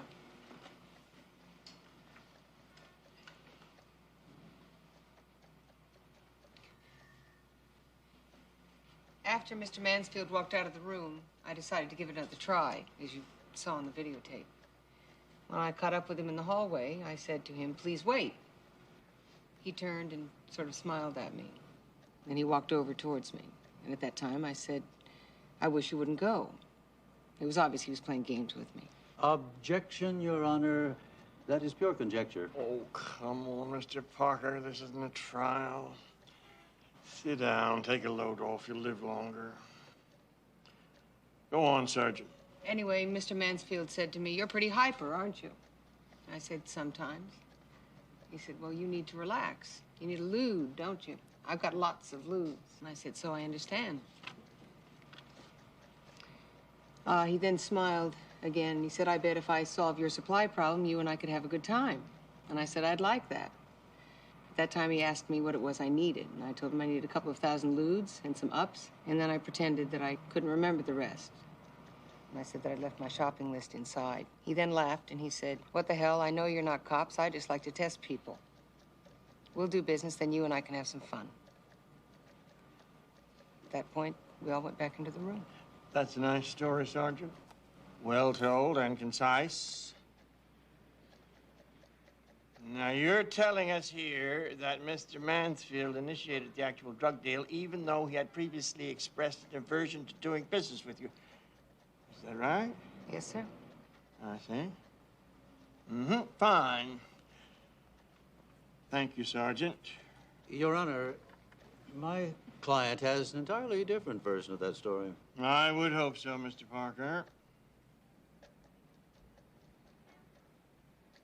I think a 30-minute recess would be pleasant right about now. When we come back, Mr. Mansfield will have a chance to enthrall us. Mr. Ackerman, I would like to see you and your group in my chambers, and Mr. Parker, you can come too.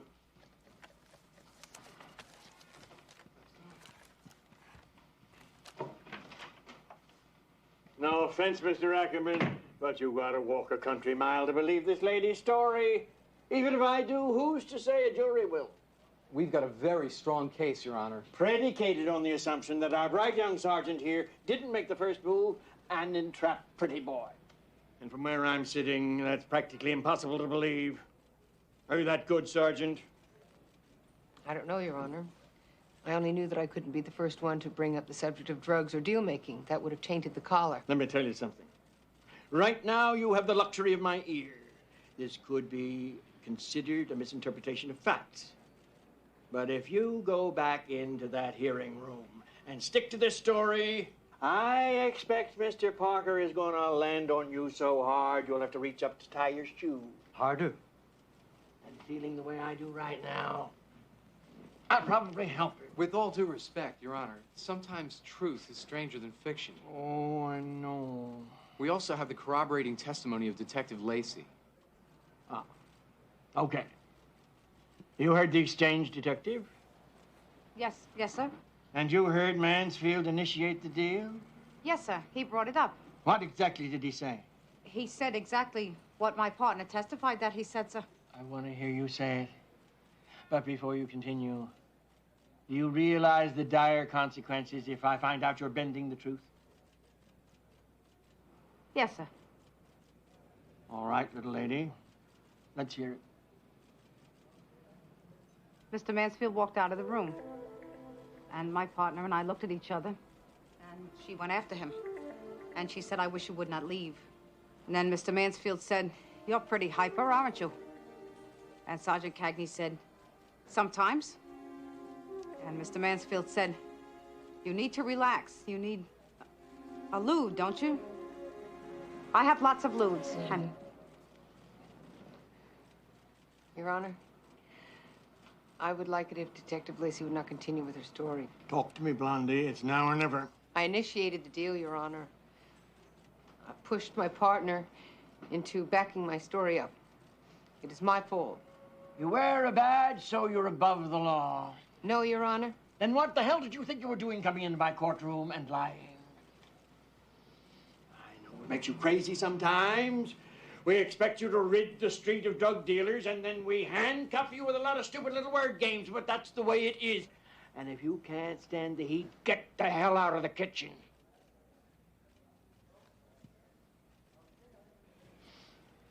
I'm angry now, and I don't like to get angry. Life's too short. I don't know what to do with you two. Other than give you a good sharp slap on the wrist. What I should do is send you back to history class to learn something about America.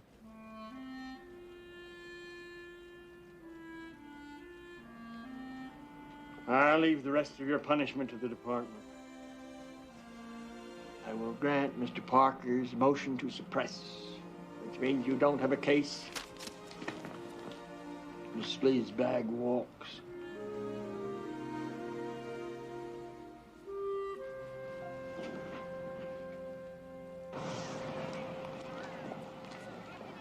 Look at this here.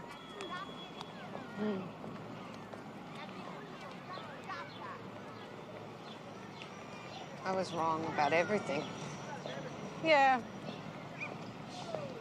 And I blew the collar. Sergeant Hotshot sure got her wings clipped, didn't she? Yeah.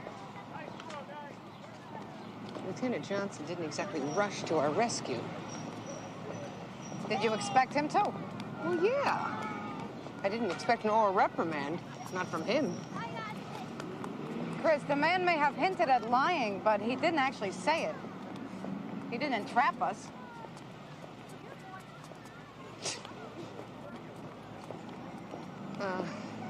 Mary Beth, what now? Huh? Where do we go from here? I don't know, partner. There is a dope dealer out there. He's about 6 feet tall, 250 pounds. He wears a pinky ring. He's a real virus. And it's not like we'd have to look too hard to find him. A little surveillance, maybe. Catch him with the goods. If you're game. Hi, ladies. Take a pamphlet. Thank you. Thanks. You're welcome. Bye-bye. You know, I've never even been to the Statue of Liberty. I've lived in this city most of my life. Oh, I can't wait till they get her all dialed up so Bob and I can take the boys back out there. They loved it the first time. Did you ever take that little boat around the island? That's good, too. Yeah? You should do it, Christine. Yeah, maybe I will. Maybe I will.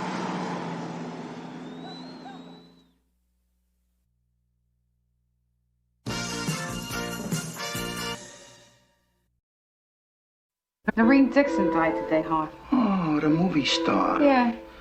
I thought she was already dead. This is not what you could call a simple suicide. But why would she want to kill herself? Noreen Dixon is at the top of her profession. Noreen Dixon has millions of fans all over the world. I hated Noreen Dixon more than I've ever hated anyone in my life. I wasn't the only one who could have cheerfully killed Noreen. Why should we believe you've already lied to protect your girlfriend? She was mean and vain and impossible to work for. I did not kill my aunt. At this point, I think they all could have done it.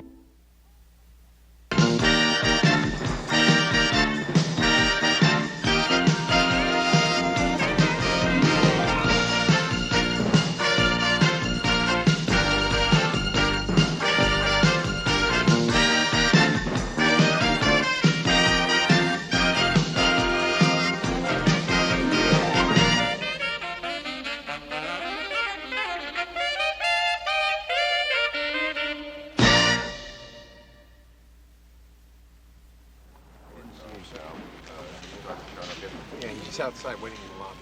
All right, thank you. Company was on their lunch break. No one saw her come off the catwalk. Life has burned too brightly in my breast, and I can no longer endure. Suicide. Excuse me. Mary Beth. Want to take this to the lab, please?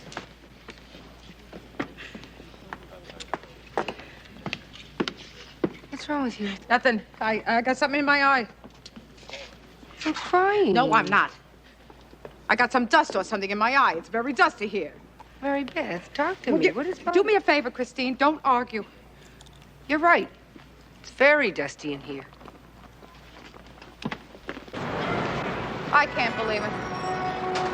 I can't believe that Noreen Dixon would commit suicide. There was nobody else in the theater, Mary Beth. There was a suicide note found in her pocket. There was nothing. No, I don't mean that, Christine. I mean that she was Noreen Dixon. Hey, listen to me. She was an actress. Actresses are a little weird, you know that. That's a very prejudiced thing to say, Christine. What? Hey, I'm sorry. Actresses are artists. Everybody knows that artists have a couple of screws loose. And none of us regular, ordinary people do. I wouldn't say that. Well, I wouldn't say that either. Mary Beth, wait up. Hello? Hey. Hey. Hiya, babe. Hiya. Hiya. Mwah.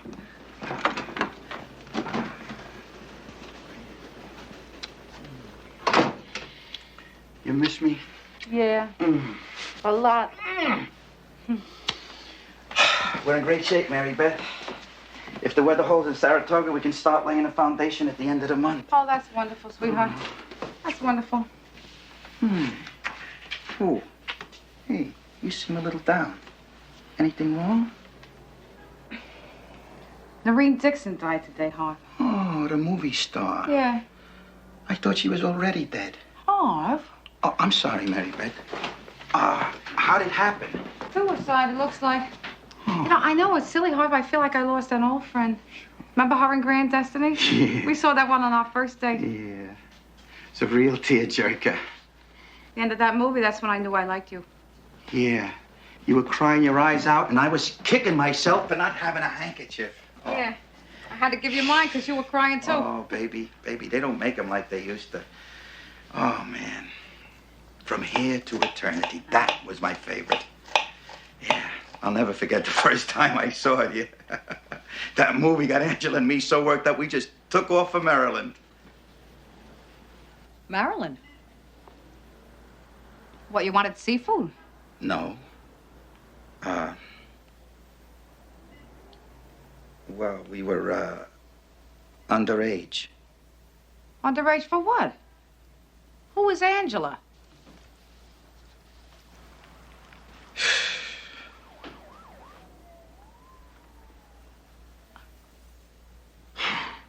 Mary Beth, I was 16 years old. I mean, I thought I was in love. I mean, you know how kids are.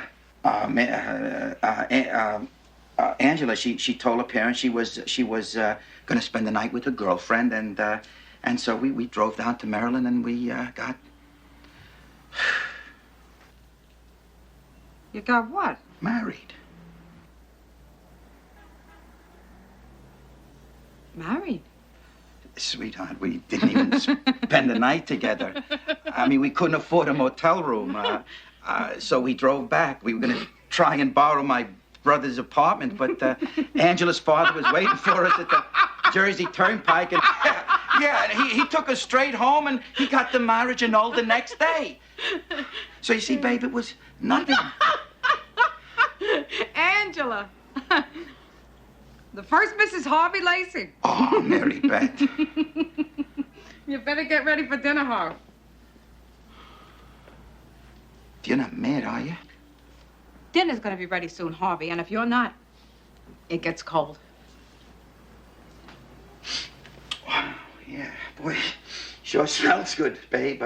What is it? You have your secrets, Harvey. So do I.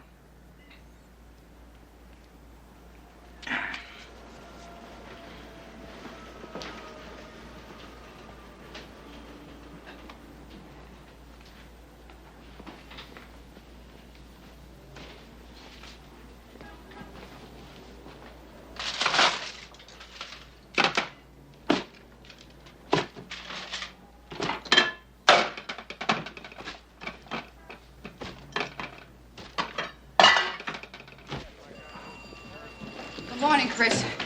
Oh, nice of you to come in. Sorry. The subway was so jammed, I had to wait for 3 trains before I could get on. Who is Gordon Lazaroff? Oh, he's a graphologist. He does handwriting analysis for the document examiner's office. They sent him Noreen Dixon's suicide note.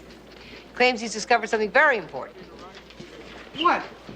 I don't know. He says he has to come over and tell us in person. That's exactly where I want to spend my morning. Well, maybe he really has something. Maybe the next pope will be Jewish. Maybe Mr. Lazaroff will be single and good looking.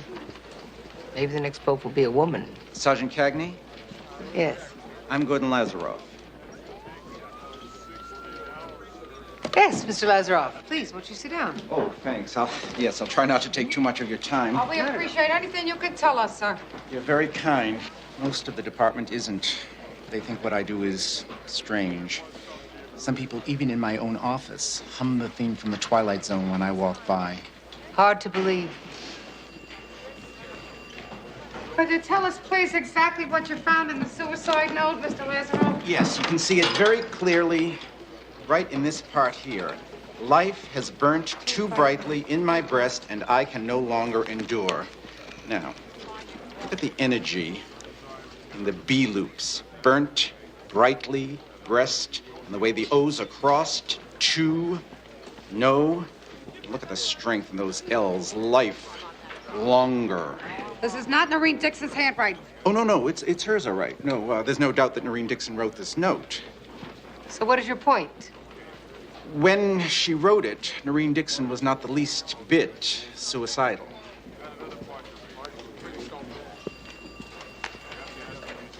How does this guy think that you can write a suicide note without being suicidal?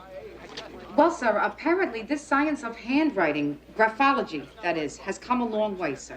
And they can tell things about the way a person is feeling from the energy of the loops. And whether or not he or she is writing on the line or under the line... Cagney. Personally, I think it's a lot of bull. But you don't.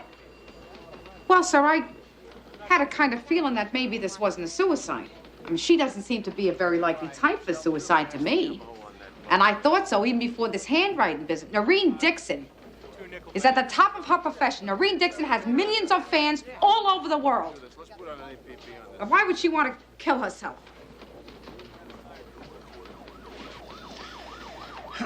Evidence. When do we get the ME's report? Any minute now, sir. All right, so let me know when he comes in. Yes, sir. Cagney, you got a minute? Yeah, sure. Maybe you better sit down.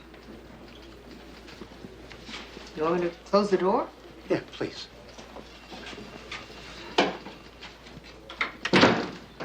Cagney, you know a lot of classy ladies. Well, I need one of those for this thing I gotta go to.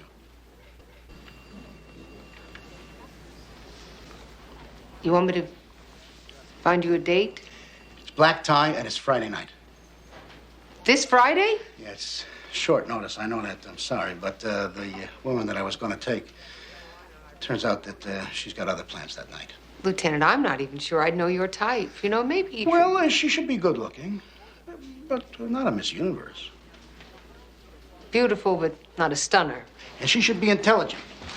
But, you know, not so smart that I don't know what she's talking about. No rocket scientists, huh? And she should have a good sense of humor. A nice laugh. But she doesn't have to be a stand-up comic. So forget Joan Rivers. And if she's a little younger, well, I can handle that. But no teeny boppers, okay? Well, Lieutenant, most of the women I know are a little more sophisticated than that. Oh, yeah, sure. What am I worried about? If she's a friend of yours, chances are that she's no spring chicken.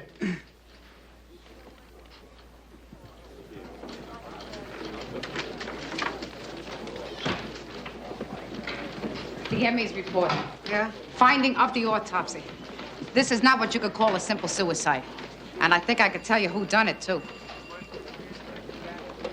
We apologize for bothering you again, ladies and gentlemen. We know that you have already given your statements, but we have to check some facts here and make sure that we have them all right.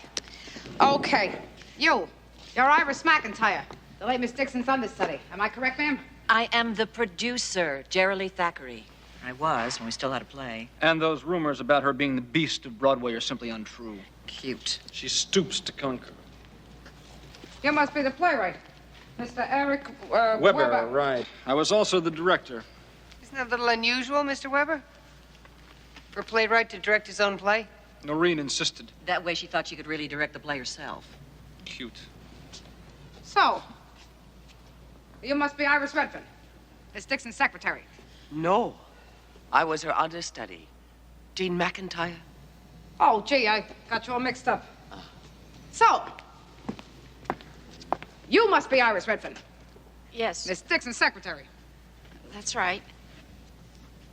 Well, at least we all know who you are, sir. Who among us would not recognize Mr. Chet Gardner, Miss Dixon's co-star in so many of her movies? Well, and here, too, I'm afraid. And second billing once again. It's a pleasure to meet you, Mr. Gardner. I've loved all your movies. What a lovely compliment. Especially from such a charming young lady. Thank you. I mean, you're welcome. You were married to Miss Dixon for a time, sir. Am I right? Her death must have been a terrible shock. About as terrible as our marriage. I thanked my lucky stars when Noreen divorced me. Oh. Okay. Well, I think I got you all straight. Oh, gee. This is great. I love the theater. We never could go much when I was a kid. It was a big tree. Big tree. Well, thank you. How Do I Love Thee? It's the name of the play, huh? It's about Robert and Elizabeth Barrett Browning. Oh, I love her poetry. How do I love thee? Let me count the ways. I love thee to the depth and breadth and height my soul can... Oh, what is that? Makeup? Noreen and Chet came out during intermission and did a makeup transformation into their characters' later years. Yes, I did it down stage left, and she sat over there. Right here in front of the audience. Huh, isn't that something? What is this? It's for the neck. Noreen was very proud she had to wear it. She had very few wrinkles for a woman her age. I saw about this once on TV, how they do this. They stick it on with this, here. Spirit gum, they call it.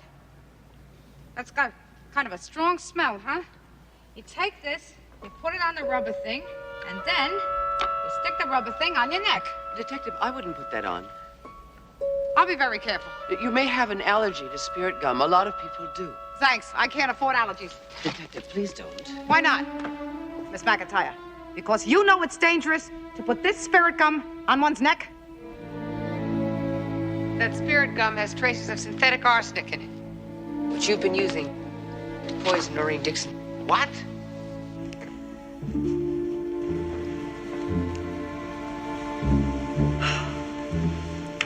Miss McIntyre, I'm afraid we're going to have to take you downtown for questioning. I told you I didn't want to kill her. The medical examiner confirmed there was not enough arsenic to kill her. It's still attempted murder, Miss McIntyre. I only wanted her to miss a few performances, the last few previews and opening night. So you could be reviewed by the critics? I am 55 years old. My career was never secure, like Noreen's. I still have to worry about my next job. Well, wouldn't people think it was funny? Miss Dixon missing her opening night like that? Noreen was famous for what she called her little sinking spells. She pulled them before on opening night. Let me get this straight. You say you have no hard feelings for Miss Dixon. You just wanted to help your career by poisoning her. All right. You'll find out sooner or later. I didn't kill her. But I hated Noreen Dixon more than I've ever hated anyone in my life. We met when we were both ingenues back in summer stock. In one play, I had the lead. She was my sister. We had a big emotional scene where she had to slap me. On dress rehearsal, she accidentally forgot to take off her ring. It cut my face all the way to the eye.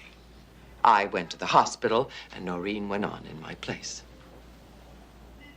You don't think she did that on purpose? Oh, absolutely. Oh, I know what you're thinking. Millions of people love Noreen Dixon. But they never knew what she really was.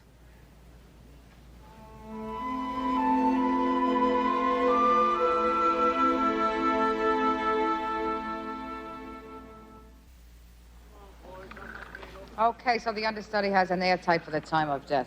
This producer could have pushed Noreen Dixon off that catwalk. Forensics didn't find anything to prove she was pushed. They didn't find anything to prove she wasn't. The producer does make a fortune due to Miss Dixon's death. You think she's the type to kill for money? Vito! No, Vito, be careful with that backdrop. It cost a mint, and I want to use it again. Oh, hello, ladies. I can give you exactly 5 minutes of my time. Ooh, love the coat. This is a homicide investigation, Miss Thackeray. Well, you arrested Jean McIntyre. I thought it was over. She was charged with felonious assault and released on bail. There's no actual evidence that she killed Miss Dixon. I see. So, I'm a suspect again. We found out something quite interesting, Miss Thackeray.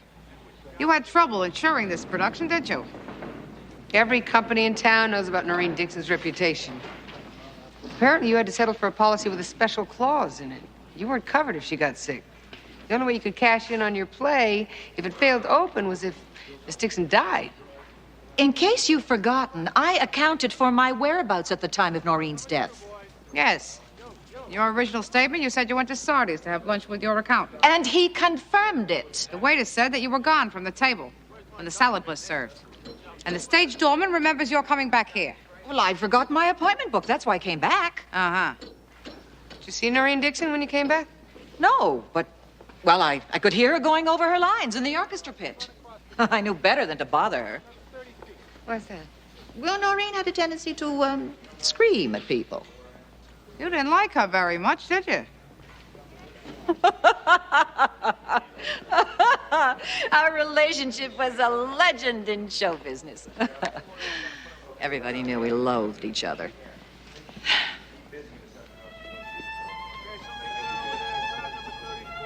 Years ago, Noreen broke up my marriage. Well, that particular husband, I happen to love very much. A month after the divorce, Noreen dropped him. I think she did it deliberately. Why? Well, Noreen loved making people miserable. Miss Thackeray, we'll probably want to be talking to you again later, so you'll certainly let us know if you have to leave town. Certainly. Certainly. Oh, well, I wasn't the only one who could have cheerfully killed Noreen. Almost everyone I know had something against her. Ta. Not exactly Miss Congeniality, our Noreen. Sometimes, Christine, when people are on top, other people get jealous. Jealous? We've heard things about Noreen Dixon that makes Lady Macbeth look like Mary Poppins. Maybe you shouldn't believe everything you hear, Christine. Thank you.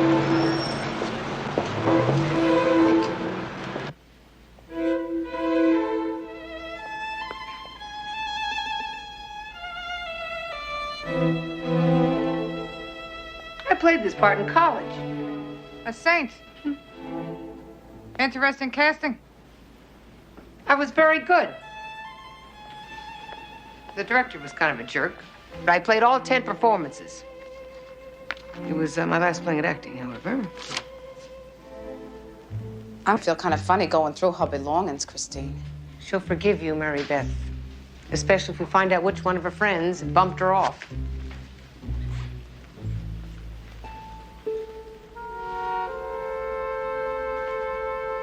Come here, look at this. Look at this here. My Life Upon the Wicked Stage by Noreen Dixon. Her memoirs? Oh, what? Let me.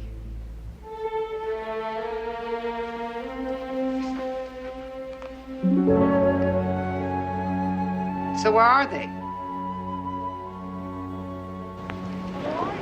Leave a message when you come in, please. Miss Dixon's secretary didn't answer, so I left a message on the writer's machine. Well, they should all be at the memorial service tomorrow. If the writer and the secretary don't know about the missing memoirs, somebody else will. Do you have any single friends, Mary Beth? It's not for me, it's for a friend. A male friend. I have to get a date for this guy I know. Can you tell me anything about this man? No. Christine? I think that my friend would prefer that I remain discreet.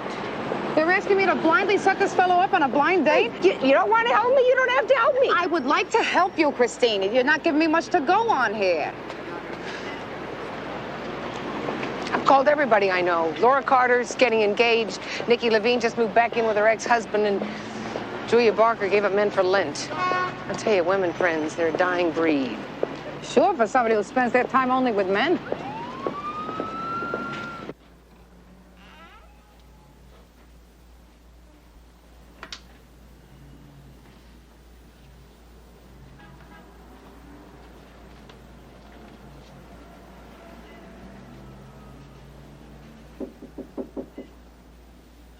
missed a great musical, babe.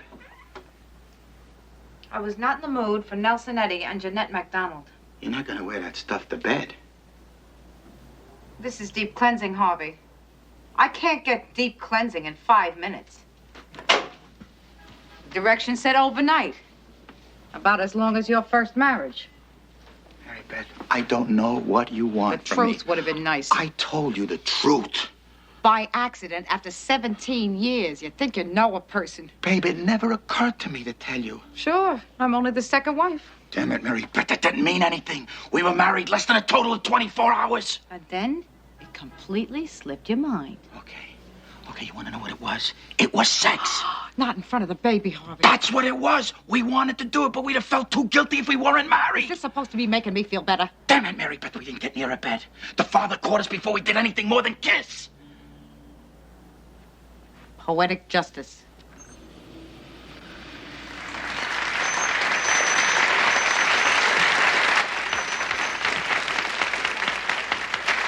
Ladies and gentlemen, I thank you all for coming this afternoon. Would you look at that man? Huh? And 20 uncertain- years, he hasn't aged one bit. My heart of hearts, as dear Noreen used to say, that wherever she is touched and gladdened. Everybody hated Noreen Dixon so much. How come there isn't an empty seat? Give the people what they want, Mary Beth. They'll show up for it. No one more than I know what the passing of our beloved Noreen really means. This sudden emptiness. Makes you want to throw up, doesn't it? I told Chet I'd write him a eulogy, but no, he insisted on giving his own. Actors. He could read the phone book. Still the sexiest man in the world. Will you please? So you said you wanted to know about Noreen's memoirs, hmm? Celebrate her life. Have you seen him? Oh, no, Noreen wouldn't let anybody read them. She took them with her everywhere, though. Scared poor Chet to death. And her greatest qualities always came out in the littlest ways. For instance, Scared Mr. Gardner? Well, for 20 years, she threatened to tell a secret to the world. Every time Noreen wanted to get Chet, she just hauled out those precious memoirs that supposedly told all. Told all what? You're kidding. I thought everybody in New York knew, even if they didn't in Peoria. Noreen and Chet were married in name only. He's as gay as the 1890s. with regal grandeur, she stepped out of that limousine, and with a wave of her hand, she stopped that traffic cold. I thought, this is a true lady. Sergeant, there were times I could have annihilated Noreen. But I am an actor, and I don't do such things in real life any more than you do. You and Miss Dixon went back a long ways, didn't you, Mr. Gardner? Your first picture together, Broadway Babies, 1950. Am I right? Much as I hate to admit it, yes. Look, I'll tell you our whole sordid story over a pot of tea. Please make yourselves comfortable. Oh, thank you. Another fantasy down the tubes. Still, he has nice eyes, don't you think?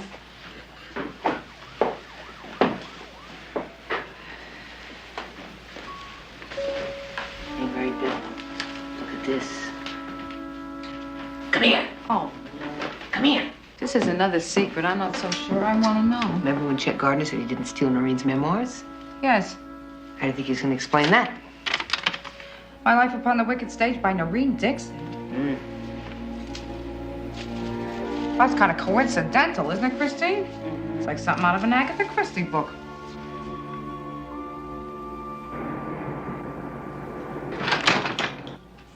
Yeah, sweetheart. Be with you in a minute. Yes, honey. Hi. Thank you. But what is all this? Where is everybody? Boys are at my mother's. Alice is asleep.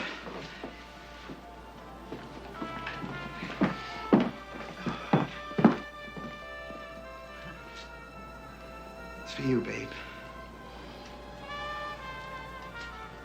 Feeling pretty guilty, aren't you, Harvey? Huh? You went to a lot of trouble here. I'm trying to make up, Mary Beth. Is this what worked on your first wife? For crying out loud, would you leave it alone? You've been mad longer than I was married. Not the marriage, Harv. It's the deceit. Okay, Okay, so I didn't tell you. But I could have kept a lot worse secrets from you, Mary Beth. I could have been an axe murderer. I could have been a slumlord. But no, I made a bigger mistake. I got married once for one day. And now I'm gonna have to be crucified for it the rest of my life. Harvey? Here, you eat the dinner. I'm going out. Harvey, wait a minute. You know, it could have been a lot worse, Mary Beth. I could have worked for the CIA.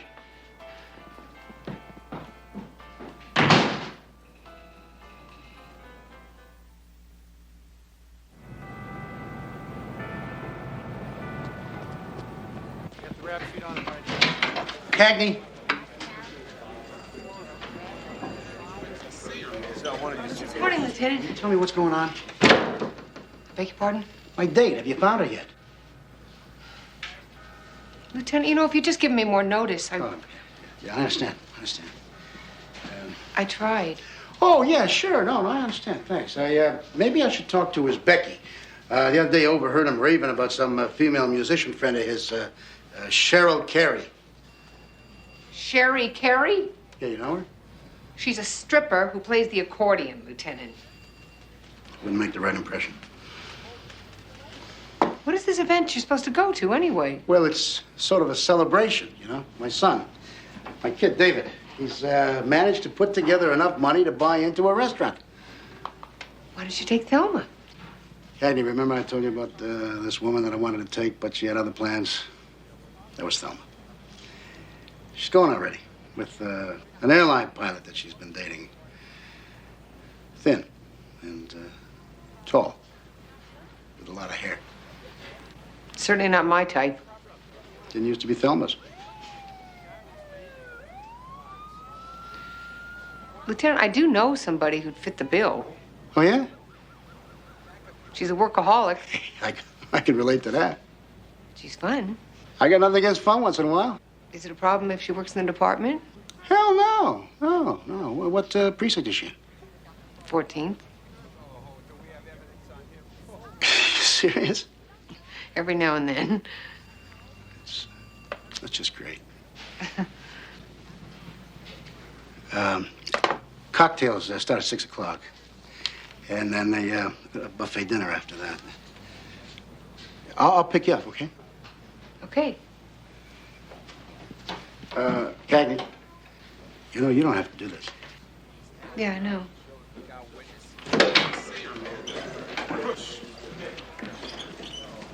Yes, sir, and she had received the advance and everything was... But you never saw any of the actual manuscript ever. All right. Thank you very much. Goodbye. What was that all about? Noreen Dixon's publisher. He says Noreen Dixon never turned in any of her memoirs. Maybe she was holding out till they were all finished. Or maybe she never started. Lab findings on the ashes from the fireplace, negative for ink. You mean the whole thing was blank? Except for the title page. Somebody only wanted us to think they were the missing memoirs. I didn't kill her. I swear I didn't. Either way, we could take you in for obstruction. You burned those memoirs. Fake memoirs. Fake! She carried around blank pages and tantalized everyone with them for 20 years. So you burned the blank pages and the title page, and you planted them in Chet Gardner's apartment. Now look, Chet has to be the killer. I was sure that once you were onto him, Chet would confess. Mr. Weber, if you had reason to believe that Chet Gardner was guilty, why didn't you come forward? Because I didn't think you believed me. And I have written enough mysteries to know what it takes to convict someone, and I don't have that kind of proof. But I know how he did it. Noreen was rehearsing in the pit. She wouldn't hear Gardner sneak up on her. He knocks her out, and then he throws her over his shoulder, just like he did with LaFleur in Pirates Cove. And then he climbs up a ladder, and he walks across the catwalk, and then he throws her off. Isn't Chet Gardner a little old for that, Mr. Weber? Chet Gardner's in very good shape. Oh, that's very funny, Eric. I didn't know you did comedy. I don't find murder very amusing. Neither do I. But the idea of Chet Gardner climbing into the fly loft? You should look up from your typewriter more often. What are you talking about? Chet Gardner is afraid of heights. What? That isn't true. Trust me, stuntmen live off Chet Gardner. The man gets nosebleeds if he stands on a chair. So much for that theory. Maybe you should ask Eric why he's so anxious to prove Chet Gardner killed Noreen. It's a very interesting reason, don't you, Eric? Or maybe you should ask Iris Redfern. You play your little games with someone else, Gerald Lee. I don't enjoy them.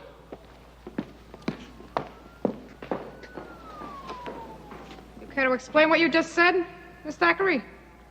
What? You haven't been very straight with us, neither one of you. I don't know what you mean. Well, my partner loves old movies, Miss Redfern. And she remembers that Noreen Dixon had played a character named Iris Mayfield around the time that you were born. in All My Tomorrows with David Niven. So we did some checking. And we found out that you, Iris Redfern, are Miss Dixon's niece. Since when is nepotism a crime? Nepotism is not, Mr. Weber, but fabrication of evidence is. You went out of your way to set up Chet Gardner as Noreen Dixon's murderer. Why? I told you I I know what you told us. What you didn't tell us is that you and Miss Redfern are rather involved. Mrs. Thackeray said that Noreen Dixon had forbidden the two of you to see each other. Mrs. Thackeray also told us that you were rather bitter about that. Working night and day for a prima donna aunt who wouldn't let you have a private life of your own? Maybe bitter enough to kill for your freedom. Oh, come on. That's ridiculous. Iris couldn't murder anyone. Why should we believe you, Mr. Weber? You've already lied about Chet Gardner, setting him up to protect your girlfriend here. I did not kill my aunt. She was mean and vain and impossible to work for, but she was also the only family I had left. I could never have hurt her. Eric lied to protect me because he knew I didn't have an alibi the afternoon she died. It was a mistake, that's all. Because he loves me. Haven't you ever been in love? Well, I guess we can scratch them off. What's that supposed to mean? Well, you saw them, Christine. They're lovers, not murderers. Oh, you're breaking my heart, Mary Beth. They were lying to protect one another. Christine, do you really think that those two people murdered Noreen Dixon? At this point, I think they all could have done it, and probably wanted to. Cynic. You're a cynic, Christine. My money's on the producer. No way. It's got to be Chet Gardner. He's the only one man enough to carry her up to the catwalk. He's afraid of heights, says Becky. I think John Wayne's afraid of horses. Well, maybe it was the playwright, the one who tried to frame him. And he had a tasty thing going with a niece. She probably inherits a fat piece of change if it's ruled a homicide. Yeah, but don't forget the understudy. She tried to poison the old broad. Where's Miss Marple when we need her? Wait a minute. Maybe it is like Murder on the Orient Express. Maybe they all did it. Colonel Mustard did it. In the library. With a bike press. Cut it out. Oh, I would like to remind you people this is a homicide here. It's not some game. A great star lost her life. We know that, Mary Beth. Good, because I couldn't tell. I mean, this may be a lot of fun for all of you, but it wasn't too terrific for Noreen Dixon. You want to play games? Go ahead. Count me out. What's eating her? She's a fan. Huh? Too bad there's no butler. Are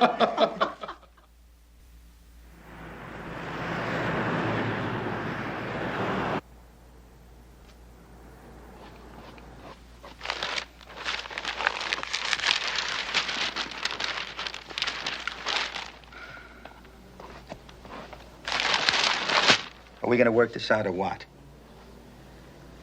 How long are you going to continue acting like a teenager, Mary Beth? Did you love Angela? Yeah, as much as you could love somebody when you were 16 years old. That's how old you were the first time. Was she the one? Yeah, but that was much later. We were supposed to not see each other, so we sneaked off to my brother's place. Romeo and Juliet. You don't have to tell me all the details, Harvey. Honey, that was such a long time ago. What Angela and I felt for each other, that was puppy love. It was a warm-up for the real thing. It wasn't a marriage, Harvey. It was the secrets. I felt like I didn't know you, like I've been with some stranger the whole time. Honey, I swear I didn't mean to keep any secrets. I had almost forgotten. I want us to be honest, Harvey. Not like the rest of the world. I promise. I cross my heart.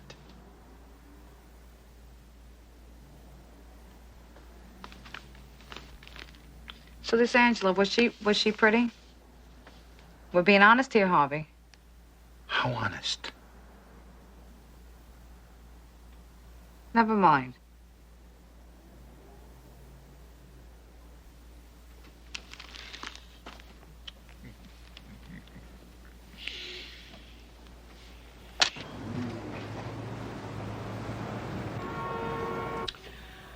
Guess now who holds thee? Death, I said. But there the silver answer rang. Not death, but love.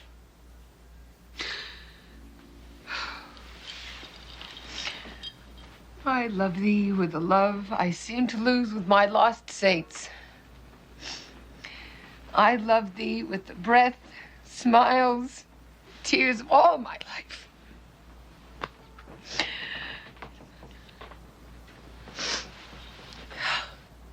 And if God choose, I shall but love thee better after death. Ah! Great stuff.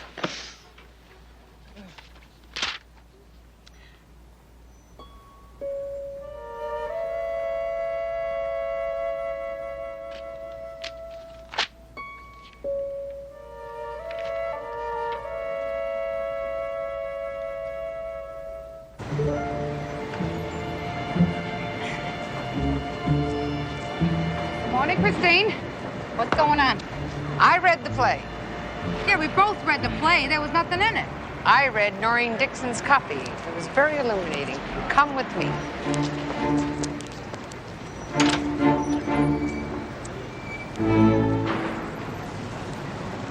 In the scripts we read, there was no mention of suicide.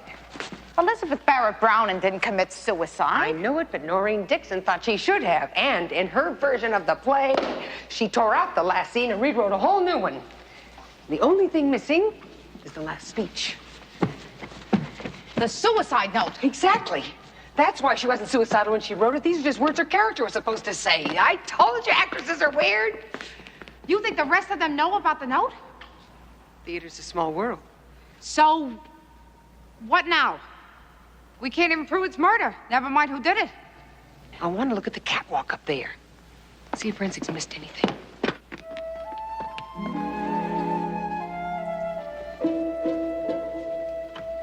Why don't you just look around down here? Right.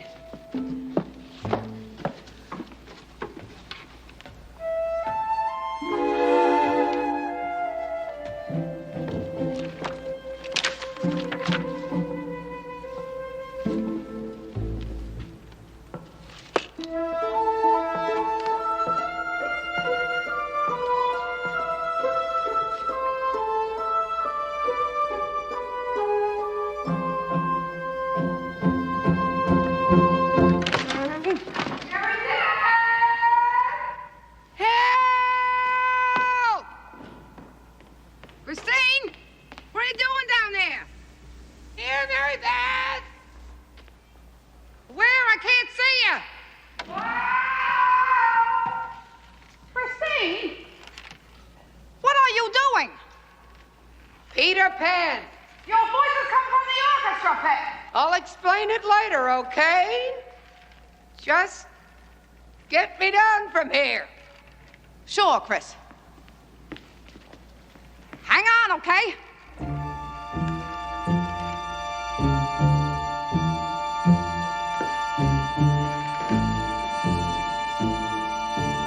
This theater plays an acoustical trick.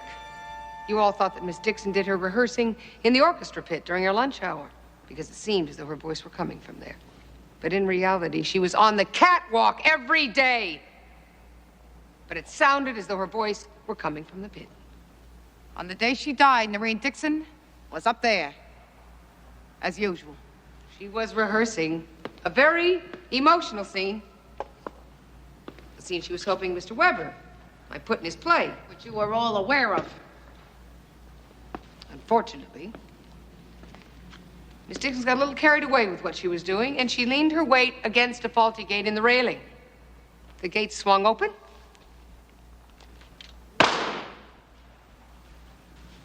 And she fell.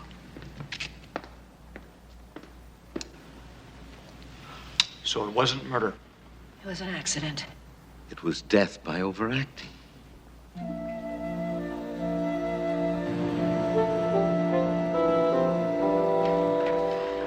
God, I am so tired. That was very crazy up there, Christine. Yep. Chet Gardner would have had his stuntman do it. Go home, get some rest. That's what I'm gonna do. A hot bath, stiff drink, and 12 hours of uninterrupted deep sleep. What are you gonna do? Oh, Harvey's trying to get me to go to the movies. I don't know if I ever want to go to the movies again. Night, Chris. Night.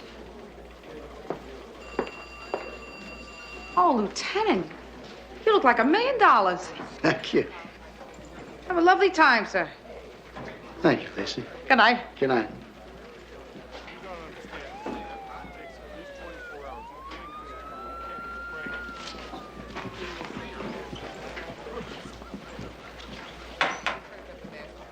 Evening, Cagney. Lieutenant, hi. You look great. It's a rental. Nice, huh? To know there's other guys around exactly my size.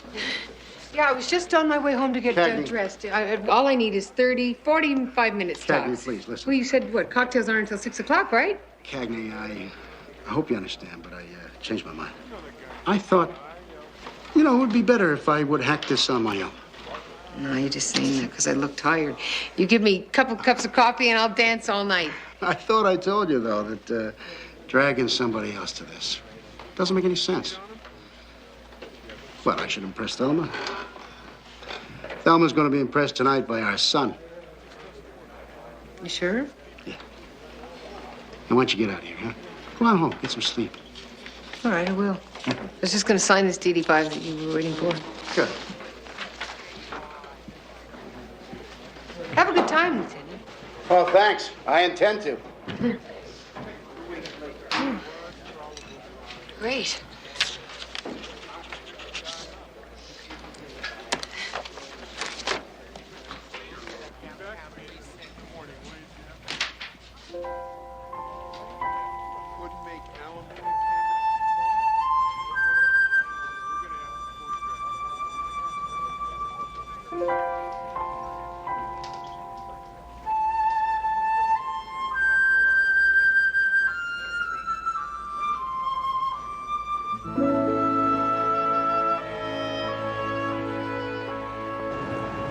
You're not mad I made you see her again? No, sweetheart. I don't know how many times I've seen that picture, not including reruns on TV.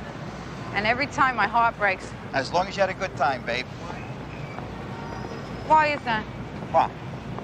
That I know all these terrible things about Noreen Dixon, and I see her up on the screen, it doesn't matter. Everything else goes away. Well, it's magic, babe. All the great ones got it. It's why we keep going back. Magic. Yep, and romance.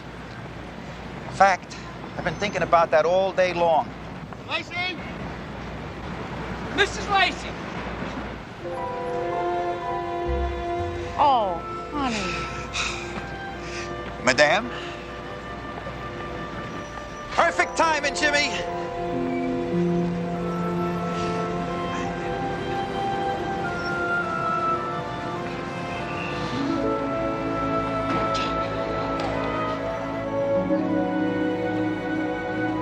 Magic and romance. Once around a park, Jimmy.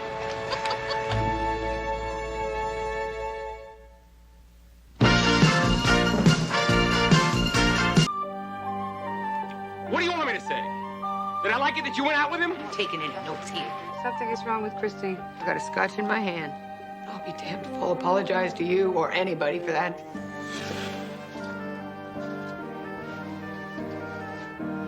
Bless me, Father, for I have sinned. You want to be treated like a sergeant, then you act like a sergeant. I hated it. Hate that feeling.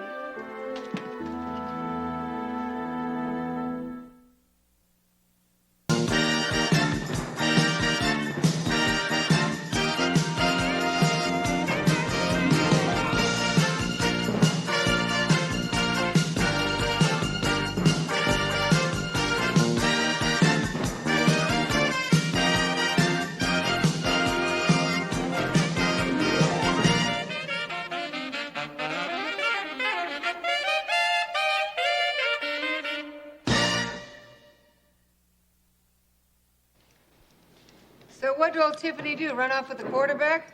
We don't know. Bobby Jr.'s not talking. To say the truth, he's not doing much of anything. He'll get over her. For 6 months, all I wanted him to do was stuff a sock in it. Now I want him to talk, he's not talking. Hey, he got dumped, Mary Beth. So today it's the end of the world. By next week, his hungry little hormones won't even remember her name.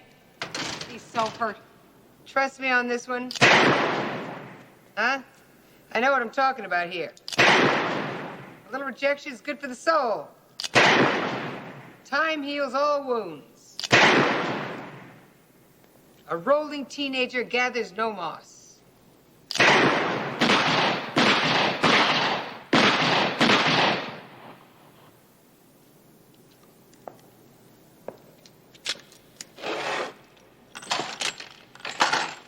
Mr. Potter seemed very happy to see you again.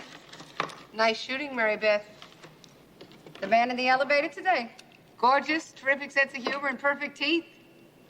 I didn't notice him. Are you accepting his invitation? For what, dinner sometime? Don't hold your breath. Why would he ask for your number? He was being polite, Mary Beth. As I remember it, you thought he was very interesting. Scarf looks great, Josie. I sat next to him at a French film festival. After 3 nights of heavy breathing, he looked interesting. I will never understand why you go to those things. Logic's got nothing to do with it. I wouldn't be surprised if Mr. Potter already had a message waiting Mary on your Beth. machine. All right, okay. You're right. He probably won't call. You're not really dating anyhow, right? Right. Except for David? David and I are seeing each other strictly as friends. Right. You're just not gonna let go of this one, are you? Did I say anything? Fine. Just to make you happy, I'll check my messages. Hey, you two taking a day off or what? DA's riding my butt looking for your Murphy deposition. And you said he wouldn't miss us. We shot it over to him yesterday. Yeah, well, he never got it. Oh, this just came in. Said you wanted to look see. Thank you, Sergeant.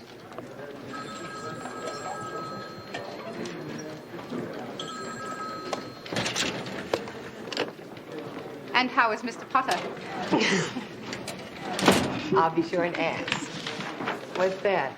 It's a computer heist in a 2-1. Does it look like our perps? It's worth checking out. Maybe we'll get lucky. Speaking of which, have a nice evening. Yes, tell Harvey Jr. to keep his chin up. There are lots of fish in the sea. And girls.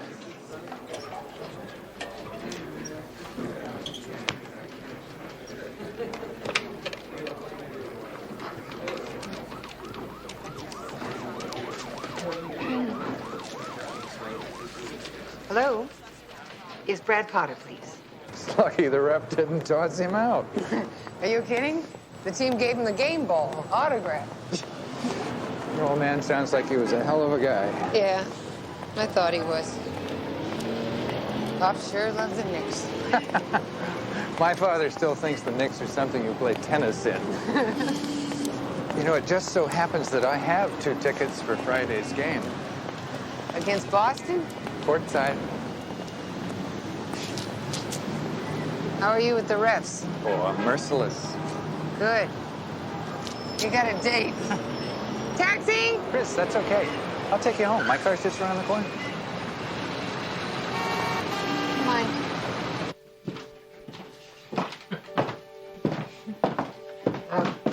Tony's away for the week. I'm impressed. Neighbors who actually look out for each other. Don't tell me you're some New York cynic. No way. I love the city. Yeah? Thank you.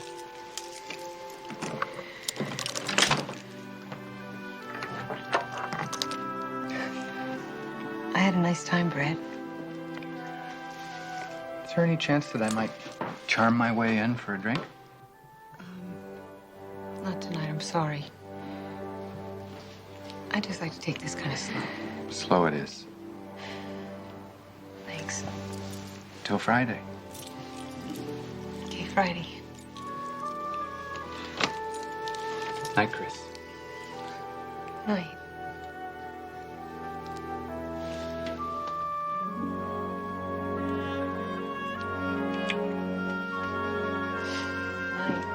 Night. It's mine. Bye.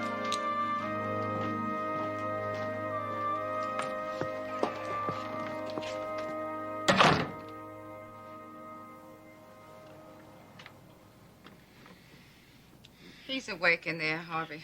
Come to bed, sweetheart. His light is on.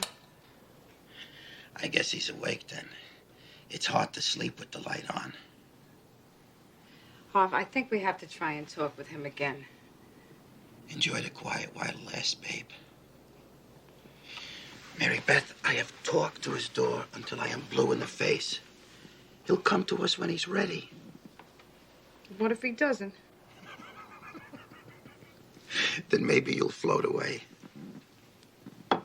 That's good, Harvey.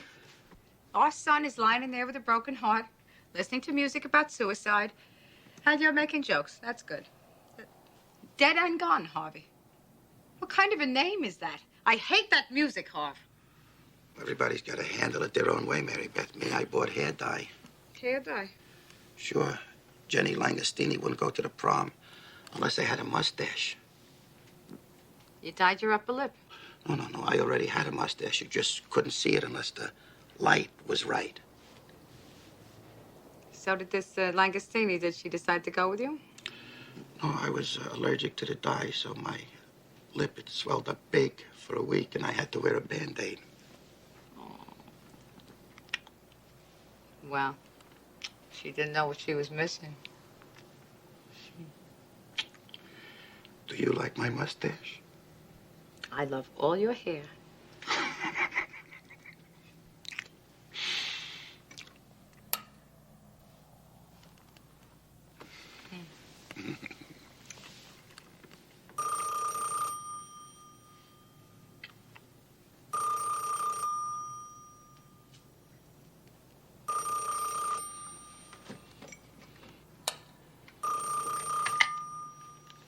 Hello? Yes, Chris. Oh, that's okay. What's wrong? Are you all right? Now? Okay. I'm on my way. I'll be there, Chris. What is it? Where you going? Something is wrong with Christine. Can't wait till the morning?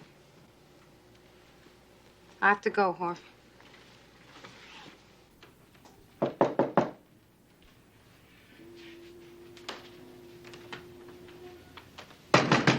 Chris.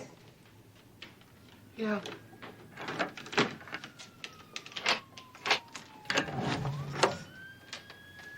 Thanks for coming, Mary Beth. Chris, I was just making some coffee here. You want some coffee? It's a new blend I got in that little shop over on 8th. It's a Jamaican blend. What happened? Don't. What happened, Chris? Are you hurt? Did somebody hurt you? I'm sorry I can't offer you a drink. The Cagney cupboard's a little bare right now.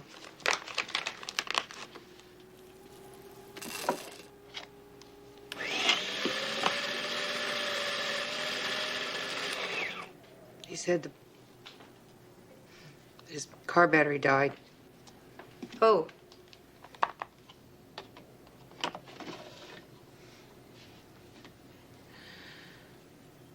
He was so strong. My arms. I'm a strong woman, you know that, don't you? But he held my wrists and I couldn't move my arms. Pull, Chris. Did somebody break in here? Brad needed to use the telephone. Brad. Brad Potter? Yeah. His car wouldn't start, so he had to make a phone call.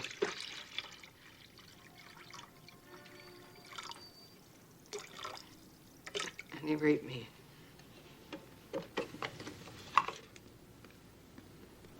What? He raped me.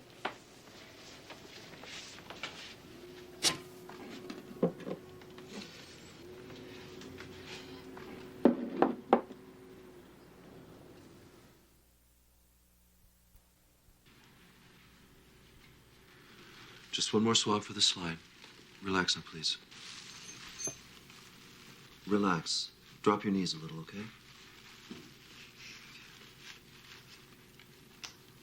That's fine. You're doing fine.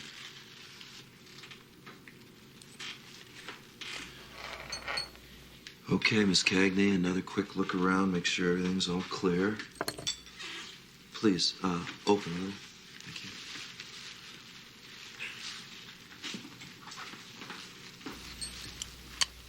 Relax. Relax, Miss Cagney. Is there any pain here? No. Everything looks pretty good? Doesn't appear to be any internal injuries. Great. I'm going to take the speculum out. Relax, relax. That's good.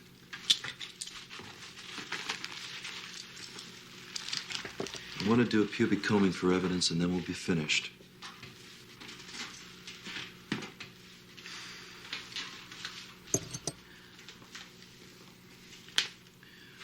I know this is tough. Just hang with me. Can you raise up a little, please? That's okay. That's good. Now down.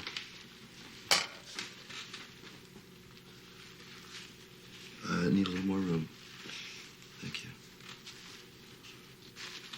Let's relax, please, Miss Candy. We're almost done. Remember, the rape counselor wants to see you before you leave.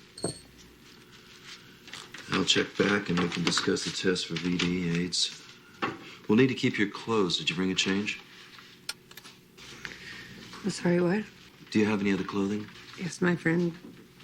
Good. You can get up now.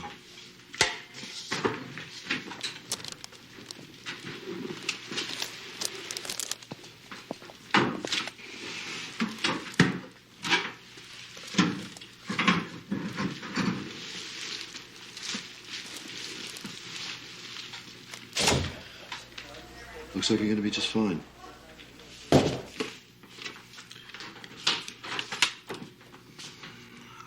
I'm sorry this had to happen, Miss Cagney.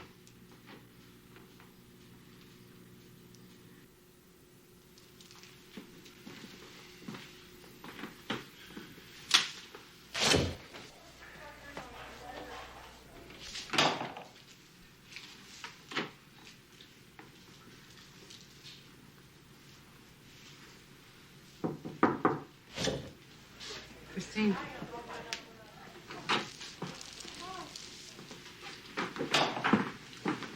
The detectives from sex crimes are here. Thanks. They're both men, Chris. Look at the drawer.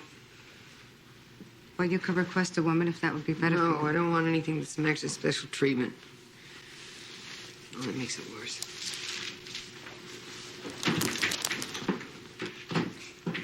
Oh, boy. The DA's gonna love this one. The department, too.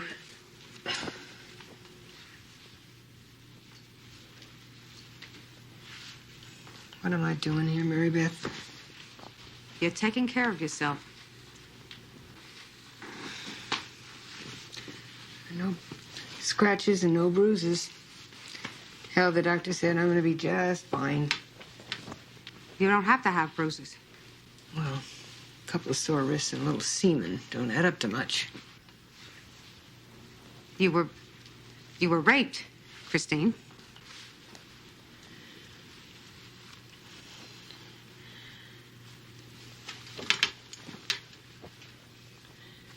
He said he was gonna kill me, Mary Beth.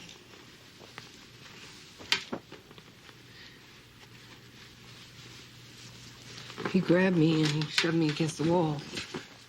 First, I didn't even know what was happening. He had this look on his face so that... in the eyes, you know, it was this hate.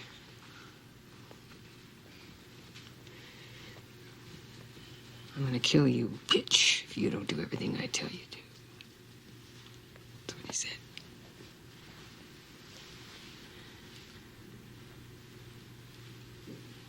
And he put his mouth He whispered that he'd have fun watching me die.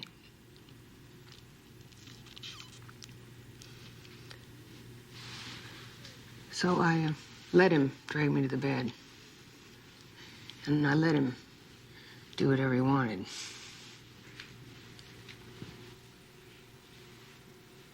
You did what you had to. So what do you think, Detective? We got a solid case here? How many date rapes have we seen ever get past prelim? Things are changing all the time. How many, Mary Beth? You're a credible witness. This is different. You're a cop. Right. You did the right thing, Chris. You're not gonna let this bastard get away with it. I got news for you, partner. He already did. 6'2", 6'3", between 170 and 190 pounds. He was fair-complected, had brown hair and a mustache. His eyes were dark. I believe they were brown. Sergeant. And I don't know any more distinguishing marks to give you it now. Sergeant Kane. Yes. I think we've got the general idea. What Detective Mahoney means is we already have enough to get an address. Just want to be sure. Now, we'll pick him up, and then you can come on down and make a positive. I'm sorry, I know this is difficult. Let's just get on with it, please. You said there was penetration.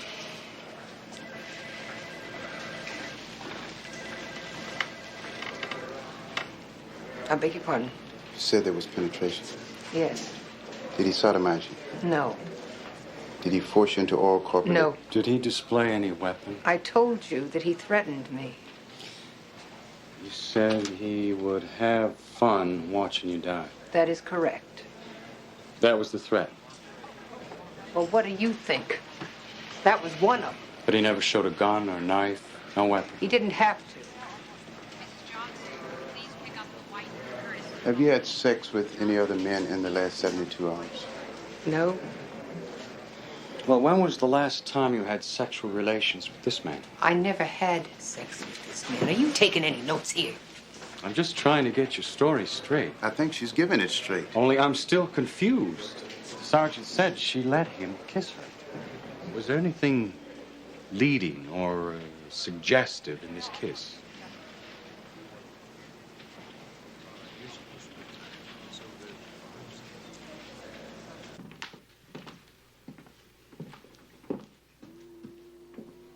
Thanks.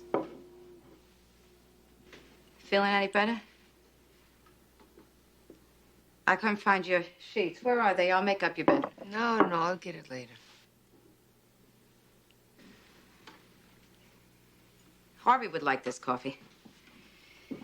I really ought to buy those fresh beans more often because we still have that grinder that you gave us 2 Christmases ago.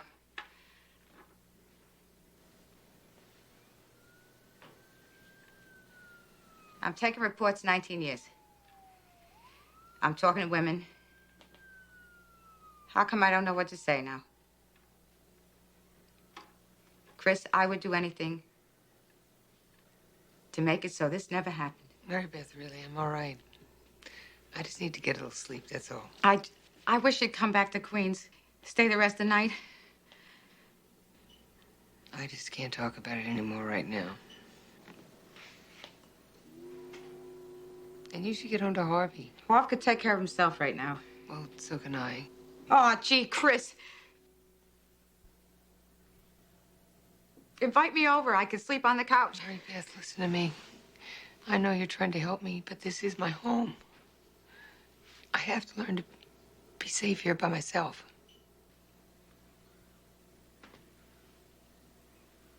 Okay.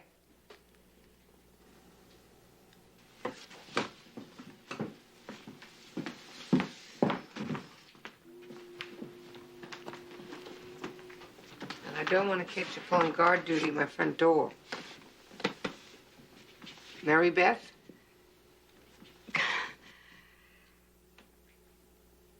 Okay, Sarge.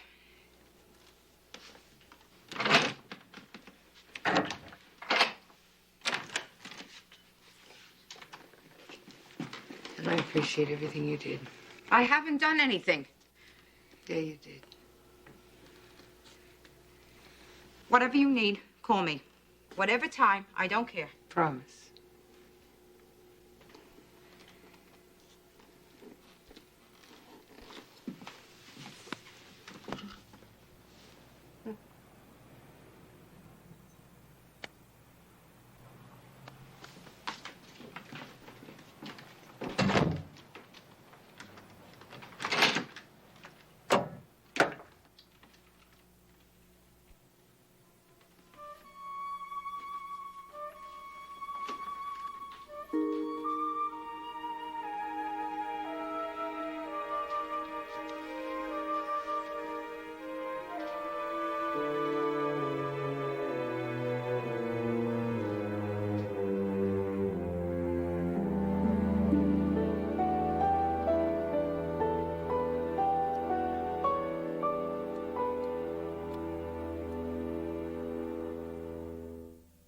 Computer stores. No. The 1-6 had a different MO. Well, I thought if there was a match. That is what I'm trying to find out. Well, it's been a joy getting your cooperation, too. Hello?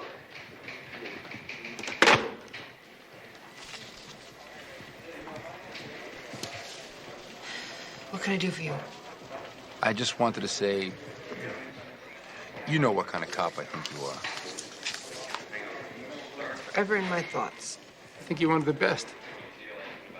And well, if there's something I could... What is the point, Victor? Well, I don't care what anybody says. In my book, you're still at the top. Morning, Christine. Hey, Beth. Don't forget what I said.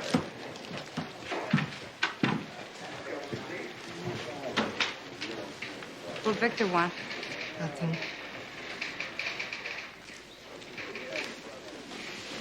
You didn't have to come in here today. Yeah, I did. I went by sex crimes. Mahoney and Cummins won't be dragging their feet on this one. Cagney, in my office, please.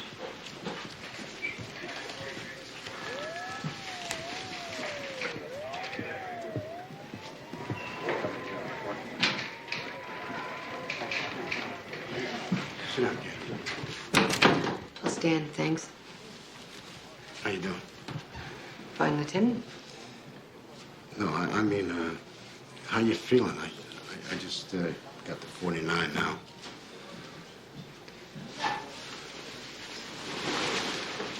Okay.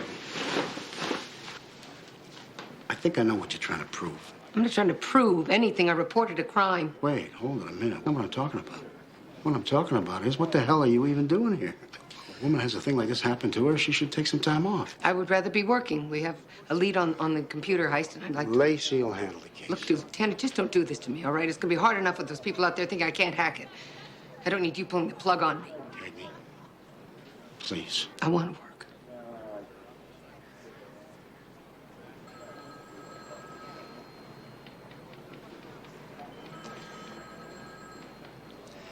See a counselor yet? In the hospital. And I'm supposed to go to a support group later today.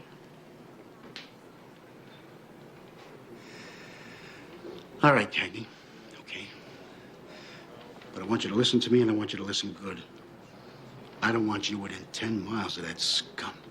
If I hear one word... I'm not a vigilante, Lieutenant. You're my second whip. You let sex crimes handle this. Fine. Understood? Yes.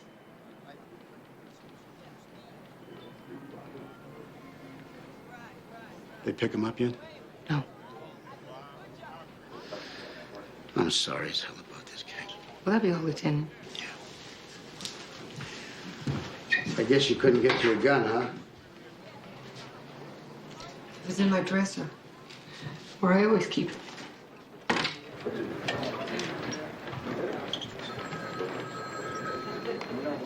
Samuel said, guess you couldn't get to your gun, huh? Like I was supposed to jump up and just shove it between his legs and pull the trigger on that bastard. When he climbed off of me, I couldn't move. So I just let him walk right out the door. You were in shock, Chris. What do I want to get started in all this for, Mary Beth? I know all about sex crimes. Did the lieutenant put you on leave? He said I could work as long as I didn't work on this case. Did he say anything about your partner sticking her nose in? Sex crimes already staked out his apartment and his office. He hasn't shown up either place. What about his clients? I mean, a broker's always in touch, aren't they? No clients. He's the president of the firm. It's terrific. I met that bastard, Harvey. Seemed like a nice man to me. I didn't sense anything. I told her call him back. That music is gonna drive me insane! He cannot hide up there in that room forever, Harv. Wasn't that long ago you wish you could lock him up? When? When did I ever want that? First day of kindergarten. That day the neighborhood bully wanted to knock his block off. When he wanted to ride the subway alone. You were so scared. Yeah, you weren't?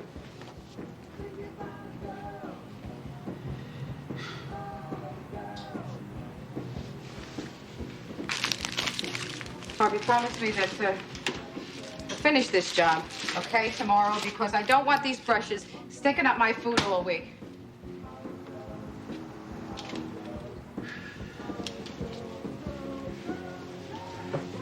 I miss our son, Harvey.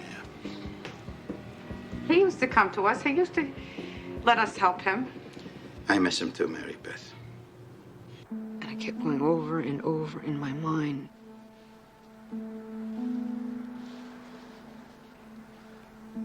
That there must have been something, you know. There's had to be something.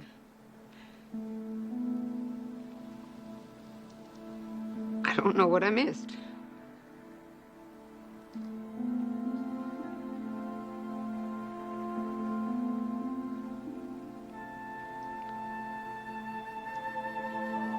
Just don't believe it. This isn't supposed to happen to me. It's other women.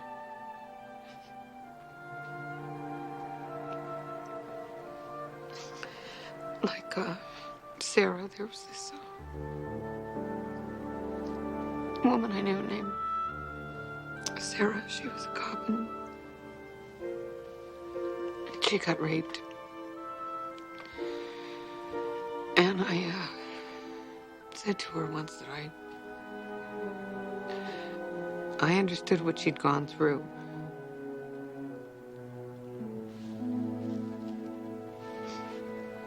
I guess it was just so easy to say.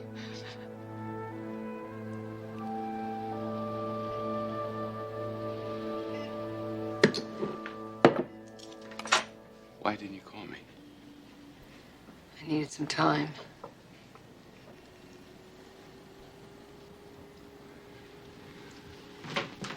What are you doing?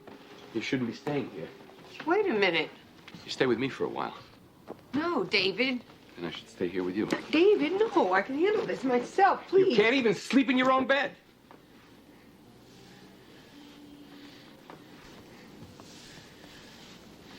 Dave.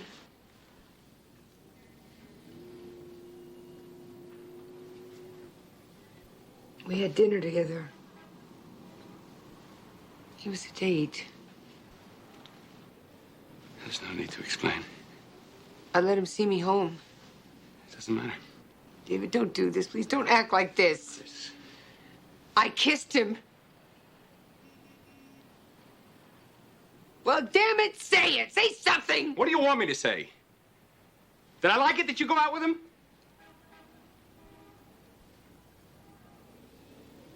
Listen, I'm sorry. No, don't touch me, all right?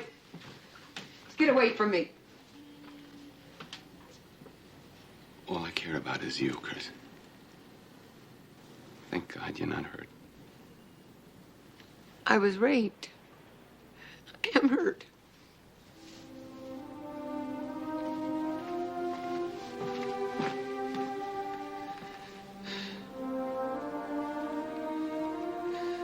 This must be a nightmare for you.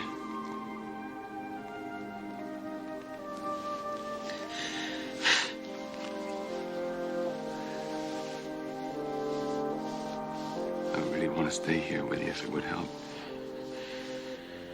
No.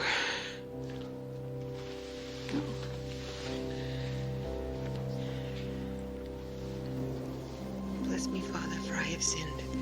It has been many years since my last confession. How long has it been? I guess 17, maybe 18 years, Father. What's troubling you? I'm not sure, Father. Don't be afraid. I think I'm ashamed. Ashamed of what? I don't know, Father. I feel dirty. What are you ashamed of, my child?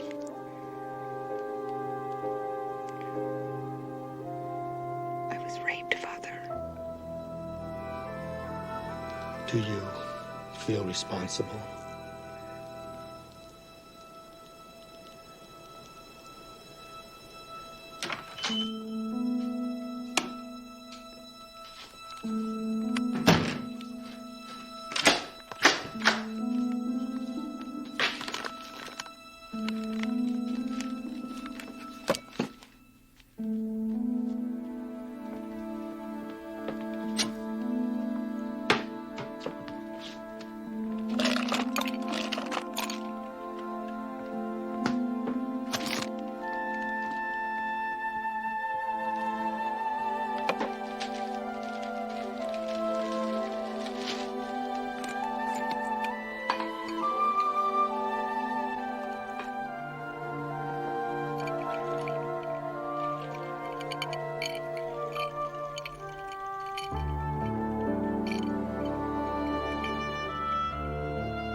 Joe, please. Thank you.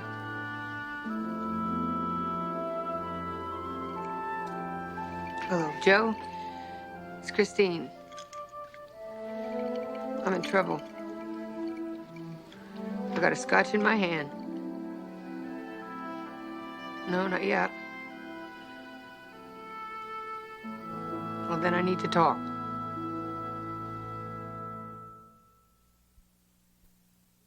You can't do that.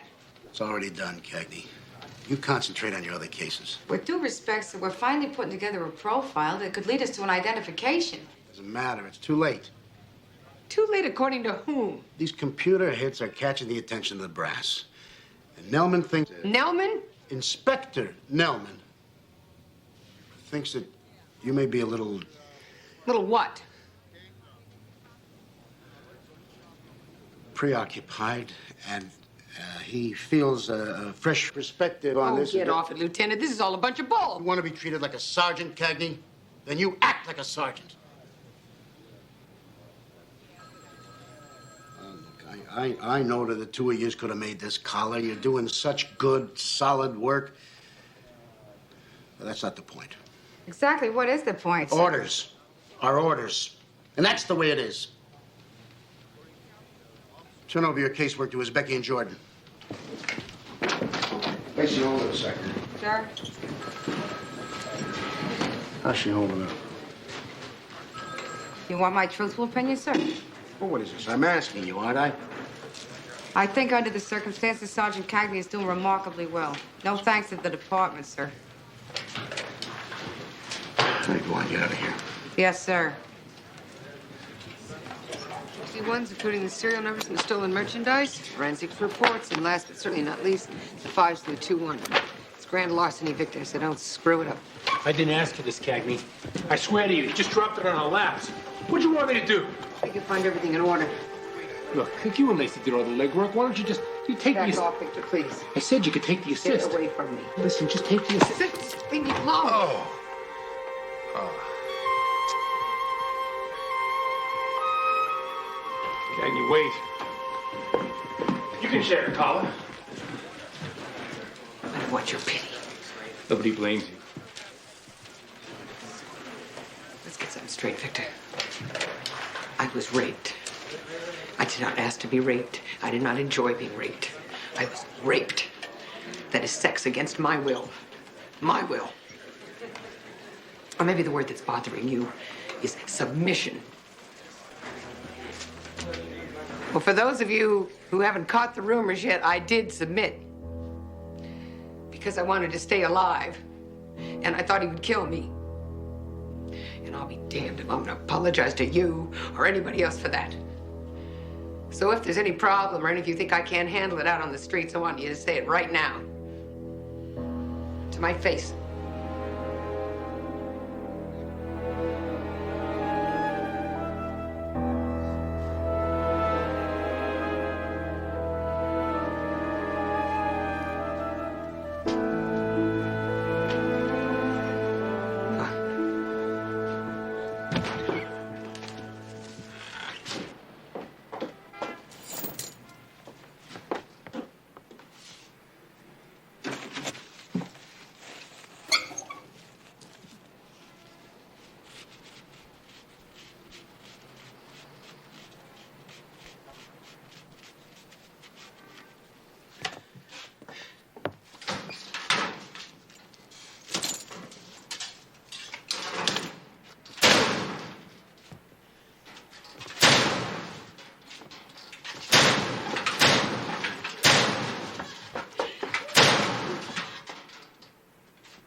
Lies, you know, all that stuff about us being in control. It's just crap. Why do they say that to us? So stupid. I couldn't stop Charlie from dying. I can't stop myself from wanting to have another drink. I can't. Hell, I don't even have control over my own body. I mean, any bastard could just walk in and have his poison. Damn it, it is my body. He had no right. I was so frightened when he was on top of me, holding me down. It was like panicking on me, and I was so scared. There's nothing wrong with feeling scared, Christine. I hated it. Hate that feeling. Oh, gosh. I hate the way I'm feeling now, too. Oh.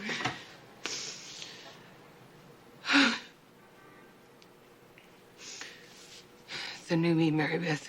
Huh? What do you think? 3 years old? That's funny how that works. You feel like a little girl.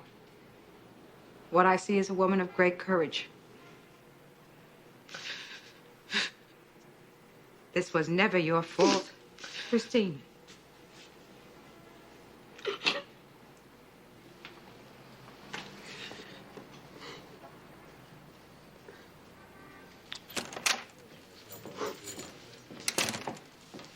Sergeant Cag, sorry. Yes? They picked up your man and they're taking him to the 8th. The DA wants to meet you there.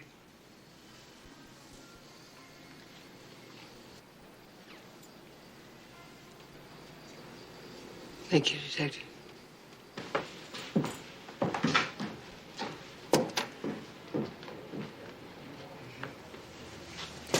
You want some company? Sure.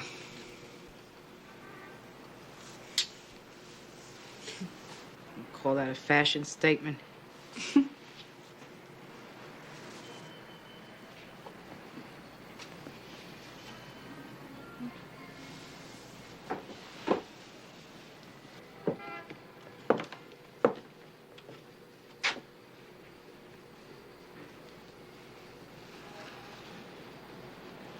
Yeah, let's do it.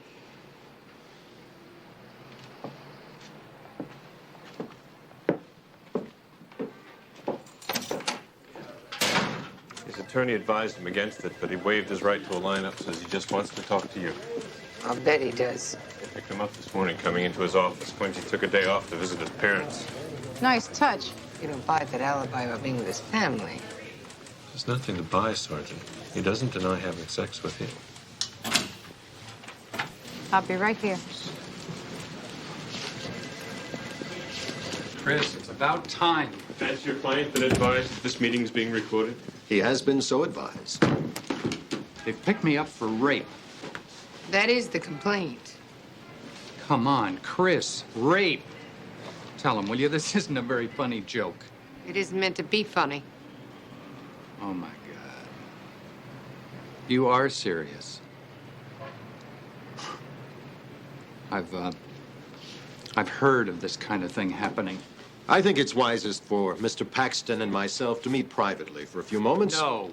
I want to know what the hell is going on here. If this is some sort of private vendetta, it's a little extreme, don't you think? Look, I'm sure we're all agreed that this could turn into a very ugly situation. So is rape, Mr. Nettles. Yes, well, my client says you consented. Well, your client is a liar. Sergeant. You more than consented, lady.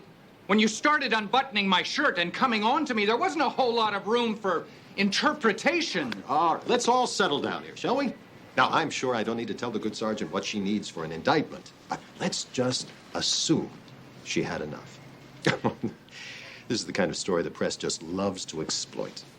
And then there's the lengthy trial, all your time and efforts, not to mention the unfortunate embarrassment. And for what? The best you can hope for is sexual misconduct. A walk with a fine and probation? We might be willing to settle for that. Oh, I'm sure you would. Sergeant Cagney. Yes, go ahead, counselor. Take your time. You two talk about it. I'm not cupping a plea. This guy is Mr. Clean, Cagney. No record. Even if we get a rape conviction, he'll probably walk with a suspended sentence. You don't know that. This way, we're guaranteed a conviction. A misdemeanor? And we avoid a lot of nasty press. Not to mention helping a certain DA with his conviction record. I'm gonna let that slide, Sergeant. That man raped me. Unless we go after him for what he did, right or wrong, all this crap is just worth nothing. Acquaintance rape. Do you have any idea what we're up against? I'll tell you what you're up against. The alleged attack occurred 2 days ago. Take a close look. Do you see any sign of a struggle? There might be a few scratches on my back, but I can assure you they didn't get there from her fighting me You off. son of a bitch. Sergeant. I don't care what the papers say.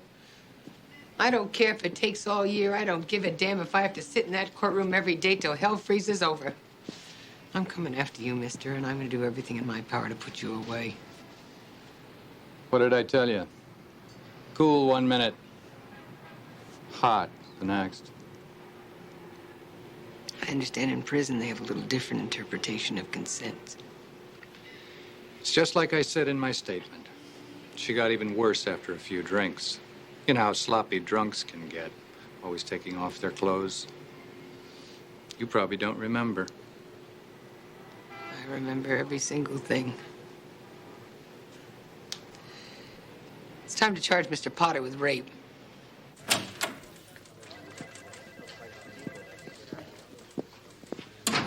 How'd it go? I love it when they tie the noose around their own neck. Would you mind telling me what the noose is? Sure. There's a little blood test that the hospital runs for trauma victims. Looking for drugs or alcohol. So? I don't drink. Not at all. I'm a believer, Sergeant. I'll get your hospital records.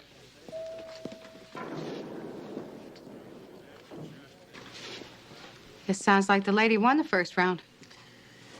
Want to join me for the second? What do you got in mind? Go downtown, see Nelman. I like a woman with a mission. I want our damn case back.